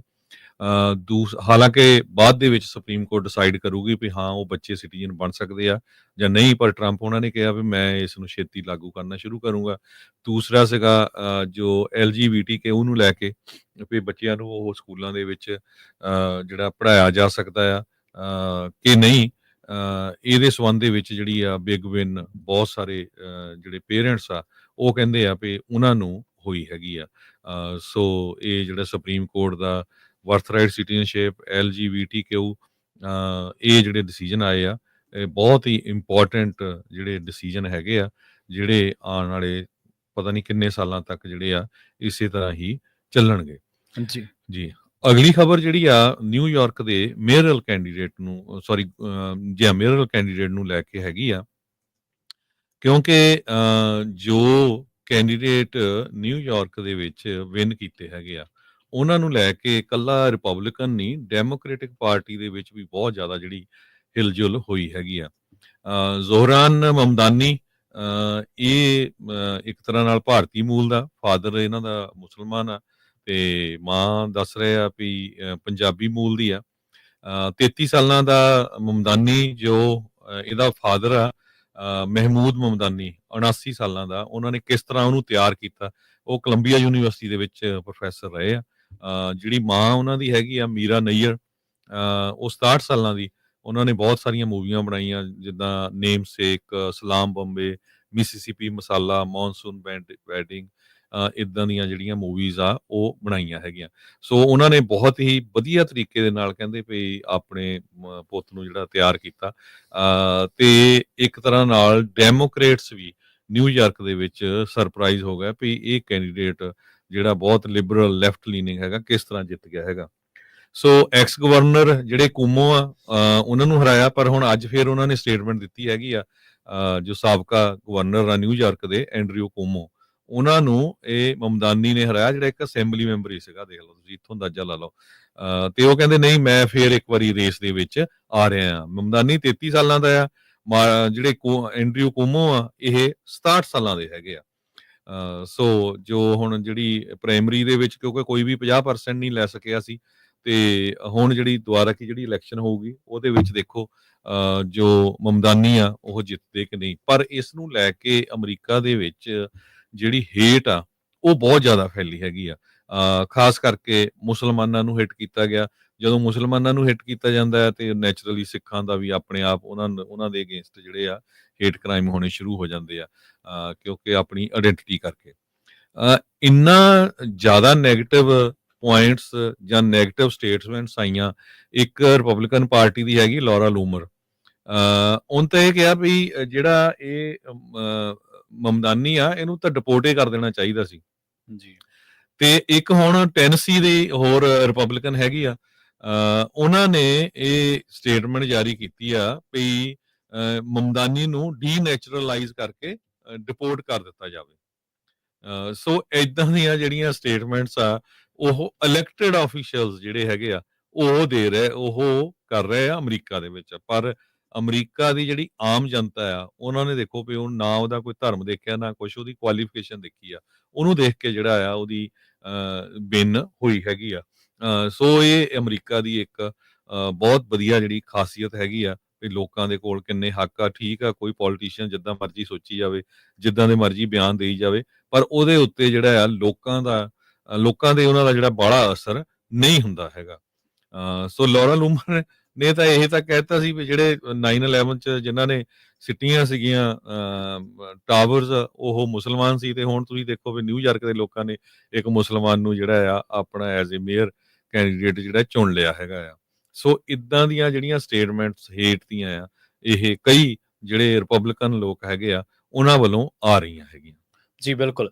ਤੇ ਅਗਲੀ ਜਿਹੜੀ ਖਬਰ ਆ ਉਹ ਕੈਲੀਫੋਰਨੀਆ ਤੋਂ ਆ ਰਹੀ ਹੈ। ਕੈਲੀਫੋਰਨੀਆ ਦੇ ਵਿੱਚ 4 ਜਣਿਆਂ ਉੱਤੇ ਸ਼ੱਕ ਆ, ਉਹਨਾਂ ਨੂੰ ਚਾਰਜ ਕੀਤਾ ਗਿਆ ਕਿ ਉਹਨਾਂ ਨੇ ਗਵਰਨਮੈਂਟ ਨੂੰ $93 ਮਿਲੀਅਨ ਦਾ ਜਿਹੜਾ ਚੂਨਾ ਲਾਇਆ ਕੋਵਿਡ ਟੈਕਸ ਫਰਾਡ ਸਕੀਮ ਦੇ ਤਹਿਤ। ਇਹਨਾਂ ਨੇ ਇਹ ਦੱਸਿਆ ਕਿ ਜਦੋਂ ਕੋਵਿਡ ਰਿਲੇਟਡ ਜਿਹੜੇ ਫਰਾਡ ਸਕੀਮ ਸੀਗੀਆਂ ਉਹਨਾਂ ਦੇ ਵਿੱਚ ਯੂਐਸ ਦੇ ਵਿੱਚ ਫੈਡਰਲ ਬਿਊਰੋ ਆਫ ਇਨਵੈਸਟੀਗੇਸ਼ਨ ਦਾ ਦਾਅਵਾ ਹੈ ਕਿ ਇਹਨਾਂ ਬੰਦਿਆਂ ਨੇ 4 ਜਣਿਆਂ ਨੇ ਉਹਨਾਂ ਸਕੀਮਾਂ ਦੇ ਵਿੱਚ ਧੋਖਾਧੜੀਆਂ ਕਰਕੇ $93 ਮਿਲੀਅਨ ਜਿਹੜੇ ਨੇ ਉਹਦੀ ਜਿਹੜੀ ਰਾਸ਼ੀ ਆ ਉਹਦਾ ਗਬਨ ਕੀਤਾ ਹੈ। ਕ੍ਰਿਸਟੋਫਰ ਟਰਨਰ, ਜਿਹਨੂੰ ਕ੍ਰਿਸ ਟਰਨਰ ਦੇ ਰੂਪ ਦੇ ਵਿੱਚ ਵੀ ਜਾਣਿਆ ਜਾਂਦਾ, ਟੋਰੀਆਨਾ ਕਨੌਕਸ, ਕੈਨੀਆ ਜੌਨਸ ਤੇ ਜੋਆਏ ਜੌਨਸਨ, ਇਹ ਸਾਰੇ ਤਕਰੀਬਨ ਸਾਰਿਆਂ ਦੀ ਉਮਰ 45-46 ਸਾਲ ਤੋਂ ਉੱਪਰ ਹੀ ਹੈ। ਇਹਨਾਂ ਨੇ ਜਿਹੜਾ ਜੂਨ 2020 ਤੋਂ ਲੈ ਕੇ ਦਸੰਬਰ 2024 ਤੱਕ ਇਹਨਾਂ ਨੇ 148 ਕੰਪਨੀਆਂ ਜਿਹੜੀਆਂ ਕਿ ਜਿਨ੍ਹਾਂ ਦੇ ਟੈਕਸ ਫਾਰਮ ਜਿਹੜੇ ਆ ਉਹ ਸਬਮਿਟ ਕੀਤੇ ਗਏ, ਉਹਨਾਂ ਦੇ ਵਿੱਚ ਇਹਨਾਂ ਨੇ ਸਨ ਲਾਈ $93 ਮਿਲੀਅਨ ਦੀ। ਜਦੋਂ ਕੋਵਿਡ-19 ਪੈਂਡੇਮਿਕ ਸੀਗਾ ਤੇ ਕਾਂਗਰਸ ਨੇ ਆਥੋਰਾਈਜ਼ਡ ਕੀਤਾ ਸੀਗਾ ਟੈਕਸ ਕ੍ਰੈਡਿਟ, ਵੀ ਜਿਹੜੇ ਵੀ ਲੋਕ ਬਿਮਾਰ ਨੇ, ਕੰਮ ਤੇ ਜਾ ਨਹੀਂ ਸਕਦੇ, ਇਸ ਤਰ੍ਹਾਂ ਦੇ ਕਈ ਜਿਹੜੀਆਂ ਛੋਟਾਂ ਸੀ ਉਹ ਦਿੱਤੀਆਂ ਗਈਆਂ ਸੀਗੀਆਂ। ਸਮਾਲ ਬਿਜ਼ਨਸ ਜਿਹੜੇ ਸੀਗੇ ਉਹ ਵੀ ਕਹਿੰਦੇ ਰੀਫੰਡ ਕਰ ਸਕਦੇ ਸੀ ਟੈਕਸ ਰਿਟਰਨ ਨੂੰ ਕ੍ਰੈਡਿਟ ਦੇ ਤੌਰ ਤੇ ਜਾਂ ਹੋਰ ਤਰੀਕਿਆਂ ਦੇ ਨਾਲ ਉਹ ਵਾਪਸ ਲੈ ਸਕਦੇ ਸੀ। ਕਹਿੰਦੇ ਜਿੰਨੀਆਂ ਵੀ ਸਕੀਮਾਂ ਸੀਗੀਆਂ ਫੈਡਰਲ ਸਰਕਾਰ ਦੀਆਂ, ਜਿੰਨੇ ਵੀ ਫੰਡ ਸੀਗੇ, ਜੋ ਵੀ ਜਿਸੇ ਵੀ ਸਕੀਮ ਦੇ ਤਹਿਤ, ਤਾਂ ਇਹਨਾਂ ਨੇ 148 ਕੰਪਨੀਆਂ ਦੇ ਰਾਹੀਂ ਉਹ ਜਿਹੜੀਆਂ ਰਕਮਾਂ ਵੱਖ-ਵੱਖ ਤਰੀਕਿਆਂ ਦੇ ਜਿਹੜੀਆਂ ਉਹ ਹਾਸਲ ਕੀਤੀਆਂ। ਹੋਰ ਤਾਂ ਹੋਰ ਇਹਨਾਂ ਨੇ 247 ਮਿਲੀਅਨ ਦਾ ਜਿਹੜਾ ਟੈਕਸ ਆ ਉਹ ਵੀ ਫਰਾਡ ਕੀਤਾ ਹੋਰ ਲੋਕਾਂ ਦੇ ਨਾਲ ਇਹਦੀ ਜਾਣਕਾਰੀ ਜਿਹੜੀ ਆ ਉਹ ਸਾਂਝੀ ਕਰਕੇ। ਇਹਨਾਂ ਦੇ ਬਾਰੇ ਜਿਹੜੀ ਸਨ ਲੱਗੀ ਜਾਣਕਾਰੀ ਦੇ ਵਿੱਚ, ਉਹ ਜਦੋਂ ਇੱਕ IRS ਅਫੀਸ਼ੀਅਲ ਜਿਹੜਾ ਕਿ ਇਨਵੈਸਟੀਗੇਟ ਕਰ ਰਿਹਾ ਸੀਗਾ ਇਸ ਸਕੀਮ ਦੇ ਬਾਰੇ, ਤਾਂ ਉਹਨੇ ਜਦੋਂ ਦੇਖਿਆ ਕਿ ਇਹ ਜਿਹੜੇ ਬੰਦੇ ਨੇ ਸੇਮ ਪਤਾ ਜਾਂ ਸੇਮ ਨਾਮ ਦੇ ਉੱਤੇ ਜਾਂ ਹੋਰ ਤਰੀਕਿਆਂ ਦੇ ਨਾਲ, ਤਾਂ ਆਹ ਜਿਹੜੇ ਰਾਇਤਾਂ ਜਾਂ ਜਿਹੜਾ ਰਕਮ ਜੁੜਦੀ ਹੈ ਇਹ ਇਹਨਾਂ 4 ਬੰਦਿਆਂ ਦੇ ਨਾਲ ਜੁੜਦੀ ਆ। ਫਿਰ ਜਦੋਂ ਸ਼ੱਕ ਹੋਇਆ, ਕੁਝ ਟ੍ਰਾਂਜੈਕਸ਼ਨ ਜਿਹੜੀਆਂ ਨੇ ਦਰਜਨਾਂ ਭਰ ਟ੍ਰਾਂਜੈਕਸ਼ਨ ਮੇਲ ਖਾ ਗਈਆਂ। ਬਾਅਦ ਦੇ ਵਿੱਚ ਇਹਨਾਂ ਦੀ ਜਦੋਂ ਇਨਵੈਸਟੀਗੇਸ਼ਨ ਕੀਤੀ ਗਈ ਤਾਂ ਪਤਾ ਲੱਗਿਆ ਕਿ ਇਹਨਾਂ ਨੇ $93 ਮਿਲੀਅਨ ਸਾਰੀਆਂ ਰਕਮਾਂ ਦੇ ਰਾਹੀਂ ਜਿਹੜਾ ਉਹ ਹਾਸਲ ਕੀਤੇ ਨੇ। ਮੇਲ ਫਰਾਡ ਵੀ ਇਹਨਾਂ ਦੇ ਉੱਤੇ ਜਿਹੜੇ ਨੇ ਉਹ ਚਾਰਜ ਲੱਗੇ ਸੀਗੇ ਜੂਨ 11, 2025 ਨੂੰ, conspiracy to commit mail fraud ਜਾਂ ਹੋਰ ਤਰੀਕਿਆਂ ਦੇ ਨਾਲ। ਮਤਲਬ ਕਿ ਇਹ ਜਦੋਂ ਦੁਨੀਆ ਖਤਰੇ ਦੇ ਵਿੱਚ ਸੀ, ਜਦੋਂ ਦੁਨੀਆ ਭਰ ਦੇ ਵਿੱਚ ਇੱਕ ਬਹੁਤ ਵੱਡਾ ਸੰਕਟ ਸੀਗਾ, ਉਦੋਂ ਇਹਨਾਂ ਬੰਦਿਆਂ ਨੇ ਜਿਹੜੇ ਵੀ ਤਰੀਕੇ ਦੇ ਨਾਲ, ਕਿਸੇ ਵੀ ਤਰੀਕੇ ਨਾਲ ਲੋਕਾਂ ਨੂੰ, ਅਮਰੀਕਾ ਦੀ ਸਰਕਾਰ ਨੂੰ, ਅਮਰੀਕਾ ਦੇ ਵਿੱਚ IRS ਨੂੰ ਕਿਸੇ ਵੀ ਤਰੀਕੇ ਨਾਲ ਚੂਨਾ ਲਾਉਣ ਵਾਲੀ ਇਹਨਾਂ ਨੇ ਕਸਰ ਜਿਹੜੀ ਆ ਉਹ ਬਾਕੀ ਨਹੀਂ ਛੱਡੀ। ਹੁਣ ਇਹਨਾਂ ਨੂੰ ਫੜ ਲਿਆ ਗਿਆ ਤੇ ਕਈ ਤਰ੍ਹਾਂ ਦੇ ਜਿਹੜੇ ਚਾਰਜ ਨੇ ਇਹਨਾਂ ਉੱਤੇ ਠੋਕੇ ਗਏ ਨੇ। FBI ਵੀ ਇਹਦੇ ਵਿੱਚ ਇਨਵੋਲਵ ਹੋਈ, US ਟ੍ਰੇਜ਼ਰੀ ਇੰਸਪੈਕਟਰ ਜਨਰਲ ਜਿਹੜਾ ਟੈਕਸ ਐਡਮਿਨਿਸਟ੍ਰੇਸ਼ਨ ਦਾ, ਉਹ ਵੀ ਇਹਦੇ ਵਿੱਚ ਇਨਵੋਲਵ ਹੋਇਆ, ਤੇ IRS ਦੀ ਜਿਹੜੀ ਕ੍ਰਿਮੀਨਲ ਇਨਵੈਸਟੀਗੇਸ਼ਨ ਡਿਵੀਜ਼ਨ ਹੈ ਉਹ ਵੀ ਇਹਦੇ ਵਿੱਚ ਇਨਵੋਲਵ ਹੋਈ। ਜੇਕਰ ਕਹਿੰਦੇ ਇਹ ਕਨਵਿਕਟਡ ਹੁੰਦੇ ਨੇ ਇਹਨਾਂ ਸਾਰੇ ਚਾਰਜਸ ਦੇ ਵਿੱਚ, ਤਾਂ ਇਹਨਾਂ 4 ਨੂੰ ਜਿਹੜੀ ਆ 20 ਸਾਲਾਂ ਤੋਂ ਵੱਧ ਦੀ ਜਿਹੜੀ ਸਜ਼ਾ ਜੇਲ੍ਹ ਦੇ ਵਿੱਚ ਕੱਟਣੀ ਪੈ ਸਕਦੀ ਆ। ਤੇ ਦੱਸਿਆ ਜਾ ਰਿਹਾ ਕਿ ਕਨੌਕਸ ਤੇ ਜੋਨਸ ਦਾ ਤਾਂ ਜਿਹੜਾ ਅਪਰਾਧ ਆ ਉਹ ਇੰਨਾ ਕੁ ਗੰਭੀਰ ਆ ਵੀ ਉਹ ਲਾਈਫ ਇੰਪ੍ਰਿਜ਼ਨਮੈਂਟ ਵੀ ਜਿਹੜਾ ਉਹ ਸਾਹਮਣਾ ਕਰ ਸਕਦੇ ਨੇ, ਤੇ ਜਾਂ ਫਿਰ 30 ਸਾਲ ਜਿਹੜੇ ਨੇ ਉਹ ਬਿਨਾਂ ਕਿਸੇ ਬੇਲ ਤੋਂ ਜਿਹੜਾ ਉਹਨਾਂ ਨੂੰ ਕੱਟਣਾ ਪੈ ਸਕਦਾ। ਸੋ ਇਹਨਾਂ ਉੱਤੇ 2 ਜਣੇ ਇਹਨਾਂ ਦੇ ਵਿੱਚ ਉਹ ਵੀ ਹੈ ਜਿਹੜੇ ਕਤਲ ਦੇ ਮਾਮਲੇ ਦੇ ਵਿੱਚ ਵੀ ਜਿਹੜੇ ਏਜੰਸੀਜ਼ ਨੂੰ ਲੋੜੀਂਦੇ ਸਨ। ਜੀ ਅਗਲੀਆਂ ਕੁਝ ਖਬਰਾਂ ਆਪਾਂ ਇਮੀਗ੍ਰੇਸ਼ਨ ਦੇ ਨਾਲ ਰਿਲੇਟਡ ਕਰਨੀਆਂ ਸਾਂਝੀਆਂ, ਵੀ ਕੀ ਕੁਝ ਅਮਰੀਕਾ 'ਚ ਚੱਲ ਰਿਹਾ ਹੈਗਾ, ਕਿੰਨਾ ਕੁ ਧੱਕਾ ਚੱਲ ਰਿਹਾ ਹੈਗਾ ਆਈਸ ਵੱਲੋਂ, ਉਹ ਜ਼ਰੂਰ ਆਪਾਂ ਤੁਹਾਡੇ ਨਾਲ ਸਾਂਝੀ ਕਰਦੇ ਹਾਂ। NPR ਨੇ ਅੱਜ ਇੱਕ ਸਟੋਰੀ ਰਨ ਕੀਤੀ ਆ ਵੀ ਕਿਸ ਤਰ੍ਹਾਂ USA ਦਾ ਇੱਕ ਜਿਹੜਾ ਮਰੀਨ ਆ, ਉਹਦੇ ਫਾਦਰ ਨੂੰ ਕਿੰਨੇ ਧੱਕੇ ਦੇ ਨਾਲ ਇਮੀਗ੍ਰੇਸ਼ਨ ਵਾਲਿਆਂ ਨੇ ਅਰੈਸਟ ਕੀਤਾ, ਧੱਕੇ ਮੁੱਕੇ ਮਾਰੇ, ਉਹਦੇ ਕੜੀਆਂ ਲਾ ਦਿੱਤੀਆਂ। ਇਹ ਸੈਂਟਾ ਐਨਾ ਦੀ ਆ, ਇਹ ਸੈਂਟਾ ਐਨਾ ਜਿਹੜੀ ਕੈਲੀਫੋਰਨੀਆ ਇੱਥੇ ਜਿਹੜੀ ਵਾਪਰੀ ਹੈਗੀ ਆ। ਐਲਹੈਂਡਰੋ ਬ੍ਰਾਂਕੋ ਕਹਿੰਦੇ ਭਈ ਉਹਨੂੰ ਜਿਹੜਾ ਅਰੈਸਟ ਕਰਨ ਆਏ, ਉਹਦਾ ਫਾਦਰ ਆ, ਇਹ 25 ਸਾਲਾਂ ਦਾ ਨੌਜਵਾਨ ਆ ਜੋ US ਦੇ ਵਿੱਚ ਮਰੀਨ ਵੈਟਰਨ ਆ, ਤੇ ਉਹਦੇ ਜਿਹੜੇ 2 ਜੰਗ ਬ੍ਰਦਰ ਆ ਉਹ ਵੀ ਮਰੀਨਸ 'ਚ ਆ। ਸੋ ਬੰਦਾ ਅਮਰੀਕਾ ਦੇ ਵਿੱਚ, ਉਹਦੇ 3 ਬੱਚੇ US ਦੀ ਆਰਮੀ ਦੇ ਵਿੱਚ ਹੈਗੇ ਆ, ਮਰੀਨਸ ਆ, ਤੇ ਉਹਦਾ ਫਾਦਰ ਗਾਰਡਨਿੰਗ ਕਰ ਰਿਹਾ ਸੀ ਇੱਕ ਜਗ੍ਹਾ ਤੇ, ਜਦੋਂ ਉੱਥੇ ਜਾ ਕੇ ਇਮੀਗ੍ਰੇਸ਼ਨ ਵਾਲਿਆਂ ਨੇ ਉਹਨੂੰ ਜੱਫਾ ਮਾਰ ਕੇ ਸਿੱਟ ਲਿਆ। ਬਾਅਦ ਦੇ ਵਿੱਚ ਇਹ ਕਹਿਤਾ ਵੀ ਜੀ ਉਹ ਜਿਹੜਾ ਵੀਡ ਕਟਰ ਸੀ ਉਸਨੇ ਜੋ ਆਈਸ ਵਾਲੇ ਏਜੰਟ ਸੀ ਉਹਨਾਂ ਦੇ ਉੱਤੇ ਸਿੱਟਿਆ, ਜਦਕਿ ਵੀਡੀਓਜ਼ ਆਈ, ਇਦਾਂ ਦਾ ਕੋਈ ਪ੍ਰੂਫ ਦਿਸਿਆ ਨਹੀਂ ਹੈਗਾ। ਸੋ ਉਸ ਵੀਡੀਓ ਦੇ ਮੁਤਾਬਕ ਇਹ ਜੋ ਮਰੀਨ ਆ ਇਹ ਕਹਿ ਰਿਹਾ ਵੀ ਮੇਰਾ ਫਾਦਰ 1990 ਤੋਂ ਅਮਰੀਕਾ 'ਚ ਰਹਿ ਰਿਹਾ ਆ, 35 ਸਾਲ ਹੋ ਗਏ। ਉਹ ਇਹ ਗੱਲ ਬਿਲਕੁਲ ਸਹੀ ਆ ਵੀ ਉਹਦਾ ਜਿਹੜਾ ਲੀਗਲ ਸਟੇਟਸ ਨਹੀਂ ਸੀ, ਉਹ ਐਂਟਰ ਹੋਇਆ ਸੀ ਇਲੀਗਲੀ, ਪਰ 35 ਸਾਲਾਂ 'ਚ ਇੱਥੇ ਰਹਿ ਰਿਹਾ, ਕੋਈ ਕ੍ਰਿਮੀਨਲ ਰੈਕਰਡ ਨਹੀਂ। ਉਹਨਾਂ ਆਪਣੇ 3 ਬੱਚਿਆਂ ਨੂੰ ਪੜ੍ਹਾਇਆ ਤੇ 3 ਨੂੰ ਫੌਜ ਦੇ ਵਿੱਚ ਭਰਤੀ ਕਰਾਇਆ। ਸੋ ਉਹ ਤਿੰਨਾਂ ਨੇ ਜਿਹੜਾ ਸੀਗਾ ਇੱਕ ਕੋਈ ਪ੍ਰੋਗਰਾਮ ਹੁੰਦਾ ਪੈਰੋਲ ਇਨ ਪਲੇਸ ਕਰਕੇ, ਜਿਹਦੇ ਵਿੱਚ ਜਿਹੜੇ ਮਿਲਟਰੀ ਦੇ ਮੈਂਬਰਸ ਆ ਜਾਂ ਜਿਹੜੇ ਉਹਨਾਂ ਦੇ ਰਿਲੇਟਿਵਸ ਆ, ਉਹਨਾਂ ਨੂੰ ਇਮੀਗ੍ਰੇਸ਼ਨ ਸਟੇਟਸ ਦਿੱਤਾ ਜਾ ਸਕਦਾ ਹੈਗਾ। ਉਹ ਕਹਿੰਦਾ ਉਹਨਾਂ ਦਾ ਜਿਹੜਾ ਮੁੰਡਾ ਆ ਐਲਹੈਂਡਰੋ, ਉਹ ਕਹਿੰਦਾ ਵੀ ਮੈਂ ਆਲਰੇਡੀ ਇਹਦੇ ਉੱਤੇ ਵਰਕਆਊਟ ਕਰ ਰਿਹਾ ਸੀ, ਪੇਪਰ ਵਰਕ ਸਾਰਾ ਆਪਣੇ ਫਾਦਰ ਦਾ, ਭਈ ਉਹਨੂੰ ਜਿਹੜਾ ਇਮੀਗ੍ਰੇਸ਼ਨ ਸਟੇਟਸ ਇੱਥੇ ਮਿਲ ਜਾਏ। ਡਿਪਾਰਟਮੈਂਟ ਆਫ ਹੋਮਲੈਂਡ ਸਿਕਿਉਰਿਟੀ ਦੇ ਅਸਿਸਟੈਂਟ ਸੈਕਟਰੀ ਟ੍ਰੀਸ਼ੀਆ ਮੈਕਲੌਫਲਿਨ ਤੇ ਨਾਰਸਿਸੋ ਨੇ ਕਿਹਾ ਭਈ ਇਹ ਜੋ ਘਟਨਾ ਵਾਪਰੀ ਹੈਗੀ ਆ, ਇਹਦੇ ਵਿੱਚ ਜਿਹੜੇ ਬੰਦੇ ਨੂੰ ਅਰੈਸਟ ਕੀਤਾ ਗਿਆ ਸੀ, ਉਹਨ ਆਈਸ ਵਾਲਿਆਂ ਦੇ ਉੱਤੇ ਇੱਕ ਤਰ੍ਹਾਂ ਦੇ ਨਾਲ ਵੀਡ ਵੈਕਰ ਸਿੱਟਿਆ ਸੀਗਾ, ਜਦ ਕਿ ਜੋ ਵੀਡੀਓ ਆ ਰਹੀ ਆ ਉਹਦੇ ਵਿੱਚ ਕਿਤੇ ਵੀ ਇਹ ਦੇਖਿਆ ਨਹੀਂ ਜਾ ਸਕਦਾ ਹੈਗਾ। ਸੋ ਉਹ ਤੋਂ ਬਾਅਦ ਜਿਹੜੇ ਤਿੰਨੇ ਹੀ ਉਹਦੇ ਮੁੰਡੇ ਆ ਜੋ ਯੂਐਸ ਦੇ ਮਰੀਨਸ ਆ, ਉਹ ਕਹਿੰਦੇ ਵੀ ਅਸੀਂ ਯੂਐਸ ਦੇ ਲੋਕਾਂ ਦੀ ਸੇਫਟੀ ਦੇ ਲਈ ਇਹ ਫੌਜ ਜੁਆਇਨ ਕੀਤੀ ਹੈਗੀ ਆ ਤੇ ਫੌਜ ਦੇ ਵਿੱਚ ਉਹ ਕੰਮ ਕਰਦੇ ਆ। ਤੇ ਉਹ ਕਹਿੰਦੇ ਵੀ ਜੇ ਸਾਡੇ ਫਾਦਰ ਨਾਲ ਇਦਾਂ ਦਾ ਵਾਪਰਿਆ, ਇਹ ਤਾਂ ਸਾਨੂੰ ਬਹੁਤ ਜਿਹੜੀ ਸ਼ਰਮ ਵਾਲੀ ਗੱਲ ਹੈਗੀ ਆ। ਸੋ ਐਨਪੀਆਰ ਨੇ ਕਾਫੀ ਜ਼ਿਆਦਾ ਜਿਹੜੀ ਕਾਫੀ ਲੰਮੀ ਸਟੋਰੀ ਆ, ਕਿਉਂਕਿ ਸਮਾਂ ਆਪਣੇ ਕੋਲ ਘੱਟ ਆ, ਪੂਰੀ ਇੰਟਰਵਿਊ ਜਿਹੜੀ ਆ ਉਹਦੇ ਨਾਲ ਐਲਹੈਂਡਰੋ ਦੇ ਨਾਲ ਜੋ ਕੀਤੀ ਆ ਉਹ ਛਾਪੀ ਹੈਗੀ ਆ ਜੀ। ਹਰਜੋਤ ਸਿੰਘ ਜੀ, ਇੱਥੇ ਆਪਾਂ ਇੱਕ ਹੋਰ ਸ਼ਾਰਟ ਬ੍ਰੇਕ ਦੇ ਲਈ ਰੁਕਦੇ ਹਾਂ ਜੀ, ਤੇ ਉਸ ਤੋਂ ਬਾਅਦ ਇਮੀਗ੍ਰੇਸ਼ਨ ਦੇ ਨਾਲ ਸੰਬੰਧਿਤ ਖਬਰਾਂ ਉੱਤੇ ਜਾਣਕਾਰੀਆਂ ਸਾਂਝੀਆਂ ਕਰਦੇ ਰਹਾਂਗੇ ਜੀ।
ਬ੍ਰੇਕ ਤੋਂ ਬਾਅਦ ਇੱਕ ਵਾਰ ਮੁੜ ਤੋਂ ਤੁਹਾਡਾ ਸਾਰਿਆਂ ਦਾ ਸਵਾਗਤ ਹੈ ਪ੍ਰੋਗਰਾਮ ਅਪਡੇਟ ਅਮਰੀਕਾ ਦੇ ਵਿੱਚ। ਤੁਸੀਂ ਜੁੜੇ ਹੋਏ ਹੋ ਪੰਜਾਬ ਰੇਡੀਓ ਐਸਏ ਦੇ ਨਾਲ ਤੇ ਇੱਕ ਵਾਰ ਮੁੜ ਤੋਂ ਜੁੜ ਚੁੱਕੇ ਨੇ ਹਰਜੋਤ ਸਿੰਘ ਖਾਲਸਾ ਜੀ।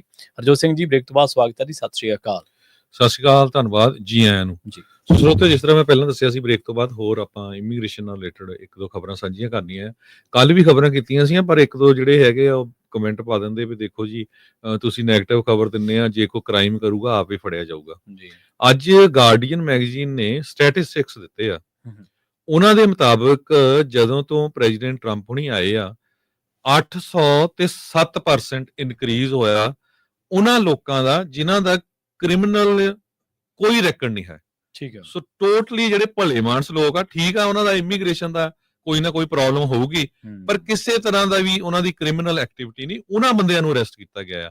ਸੋ ਆਪਾਂ ਆਪਣੀ ਕਮਿਊਨਿਟੀ ਨੂੰ ਸੁਚੇਤ ਕਰਦੇ ਆ, ਭਾਈ ਤੁਸੀਂ ਬਿਲਕੁਲ ਸੁਚੇਤ ਰਹੋ ਕਿ ਕੀ ਕੁਝ ਅਮਰੀਕਾ ਦੇ ਵਿੱਚ ਵਾਪਰ ਰਿਹਾ ਆ। ਸਿਟੀਜ਼ਨ ਬੰਦੇ ਚੱਕ ਹੋ ਰਹੇ ਹੈਗੇ ਆ। ਟਾਈਮ ਲੱਗਿਆ ਤੇ ਅਗਲੀ ਖਬਰ 'ਚ ਪ੍ਰਵੀਨ ਹੁਣੀ ਸਾਂਝਾ ਕਰੂਗੇ ਕਿਸ ਤਰ੍ਹਾਂ ਕੈਨੇਡਾ ਦਾ ਸਿਟੀਜ਼ਨ ਅਮਰੀਕਾ ਦੇ ਵਿੱਚ ਆਈਸ ਕਸਟਡੀ ਦੇ ਅੰਡਰ ਜਿਹੜੀ ਆ ਉਹਦੀ ਮੌਤ ਹੋਈ ਹੈਗੀ ਆ। ਗ੍ਰੀਨ ਕਾਰਡ ਹੋਲਡਰ ਨਾਲ ਅੱਜ CNN ਨੇ ਸਟੋਰੀ ਰਨ ਕੀਤੀ ਆ ਵੀ ਕਿੱਦਾਂ ਜਿਹੜੇ ਅਮਰੀਕਨ ਸਿਟੀਜ਼ਨਸ ਆ ਉਹ ਆਈਸ ਵੱਲੋਂ ਡਿਟੇਨ ਕੀਤੇ ਗਏ ਆ। ਡਾਊਨਟਾਊਨ ਲਾਸ ਐਂਜਲਸ ਦੇ ਵਿੱਚ US ਸਿਟੀਜ਼ਨ ਨੂੰ ਡਿਟੇਨ ਕੀਤਾ ਗਿਆ। ਸੋ ਬਹੁਤ ਸਾਰੀਆਂ ਸਟੋਰੀਆਂ ਆਈਆਂ ਜਿੱਥੇ ਈਵਨ US ਦੇ ਸਿਟੀਜ਼ਨਸ ਨੂੰ ਡਿਟੇਨ ਕੀਤਾ ਗਿਆ। ਸੋ ਇਹ ਸਟੋਰੀ ਇੱਕ ਜਿਹੜੀ ਮੈਂ ਤੁਹਾਡੇ ਨਾਲ ਅੱਜ ਗਾਰਡੀਅਨ ਮੈਗਜ਼ੀਨ ਦੀ ਸਾਂਝੀ ਕਰਨ ਜਾ ਰਿਹਾ ਹਾਂ, ਇਹ ਇਰਾਨੀਅਨ ਮੂਲ ਦੀ ਬੀਬੀ ਆ। 47 ਸਾਲਾਂ ਤੋਂ 47 ਈਅਰ ਤੋਂ ਅਮਰੀਕਾ ਦੇ ਵਿੱਚ ਰਹਿ ਰਹੀ ਆ। ਆਪਣੇ ਘਰ ਦੇ ਬਾਹਰ ਡੋਨਾ ਕਸ਼ਨੀਨੀਅਨ ਨਾਮ ਦੀ ਇਹ ਬੀਬੀ ਜਦੋਂ ਗਾਰਡਨ ਦੇ ਵਿੱਚ ਕੰਮ ਕਰ ਰਹੀ ਸੀ ਤੇ ਇਮੀਗ੍ਰੇਸ਼ਨ ਵਾਲਿਆਂ ਨੇ ਜਾ ਕੇ ਉਹਨੂੰ ਚੱਕ ਲਿਆ।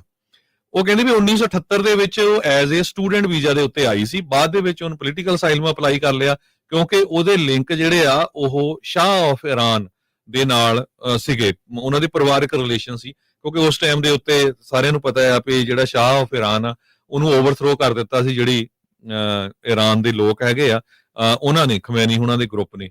ਤੇ ਉਹ ਬਹੁਤ ਸਾਰੇ ਜਿਹੜੇ ਇਰਾਨੀਅਨ ਮੂਲ ਦੇ ਲੋਕ ਸੀਗੇ ਜਿਹੜੇ ਫਾਈਨੈਂਸ਼ੀਅਲੀ ਗੁੱਡ ਵੀ ਸੀਗੇ, ਉਹ ਸਾਰੇ ਅਮਰੀਕਾ ਭੱਜੇ ਆਏ ਸੀ। ਅਮਰੀਕਾ ਦੇ ਵਿੱਚ ਉਹਨਾਂ ਨੇ ਪੋਲੀਟੀਕਲ ਅਸਾਈਲਮ ਲੈ ਲਿਆ ਜਾਂ ਕਿਸੇ ਨਾ ਕਿਸੇ ਤਰ੍ਹਾਂ ਉਹ ਪੱਕੇ ਹੋ ਗਏ। ਸੋ ਇਹ ਬੀਬੀ ਨੇ ਇੱਕ ਸਿਟੀਜ਼ਨ ਦੇ ਨਾਲ ਵਿਆਹ ਵੀ ਕਰਾ ਲਿਆ ਸੀ, ਇੱਕ ਉਹਦੀ ਬੇਟੀ ਵੀ ਹੈਗੀ ਆ, ਪਰ ਉਹਦਾ ਸਮਹਾਉ ਕੋਈ ਨਾ ਕੋਈ ਇਮੀਗ੍ਰੇਸ਼ਨ ਪ੍ਰੋਬਲਮ ਸੀ, ਉਹਦਾ ਕਰਕੇ ਉਹਨਾਂ ਨੇ ਉਹਦਾ ਜਿਹੜਾ ਪੋਲੀਟੀਕਲ ਅਸਾਈਲਮ ਡਿਨਾਈ ਕੀਤਾ ਸੀ। ਪਰ ਉਹਨੂੰ ਰਹਿਣ ਲਈ ਇਹ ਕਹਿਤਾ ਸੀ ਵੀ ਤੂੰ ਰਹਿ ਸਕਦੀ ਆ ਅਮਰੀਕਾ ਦੇ ਵਿੱਚ, ਕੰਮ ਕਰ ਸਕਦੀ ਆ, ਸਾਲ ਦੀ ਸਾਲ ਤੈਨੂੰ ਜਿਹੜੀ ਆ ਆਈਸ ਦੇ ਕੋਲ ਹਾਜ਼ਰੀ ਲਵਾਉਣੀ ਪੈਣੀ ਹੈਗੀ ਆ। ਸੋ ਇਸ ਟਾਈਮ ਉਹ ਇੱਕ ਆਪਣੇ ਘਰ ਦੇ ਬਾਹਰ ਕੰਮ ਕਰ ਰਹੀ ਸੀ ਜਦੋਂ ਇਮੀਗ੍ਰੇਸ਼ਨ ਵਾਲਿਆਂ ਨੇ ਉਹਨੂੰ ਚੱਕ ਲਿਆ ਤੇ ਚੱਕ ਕੇ ਉਹ ਅਰੈਸਟ ਕਰ ਲਿਆ ਹੈਗਾ। ਇਸ ਤੋਂ ਬਿਨਾਂ ਆਈਸ ਵਾਲਿਆਂ ਨੇ LSU ਦੇ ਜੋ 2 ਸਟੂਡੈਂਟਸ ਆ ਲੂਜ਼ੀਆਨਾ ਸਟੇਟ ਯੂਨੀਵਰਸਿਟੀ ਦੇ, ਉਹਨਾਂ ਨੂੰ ਵੀ ਅਰੈਸਟ ਕੀਤਾ ਹੈਗਾ। ਸੋ ਇਦਾਂ ਦੀਆਂ ਖਬਰਾਂ ਜਿਹੜੀਆਂ ਇਮੀਗ੍ਰੇਸ਼ਨ ਕਸਟਮ ਐਨਫੋਰਸਮੈਂਟ ਦੇ ਅਰੈਸਟ ਜੋ ਕਰ ਰਹੇ ਆ ਉਹਨਾਂ ਦੀਆਂ ਆ ਰਹੀਆਂ, ਉਹ ਆਪਾਂ ਸਿਰਫ ਤੁਹਾਡੇ ਨਾਲ ਸਾਂਝੀਆਂ ਕਰਦੇ ਆ।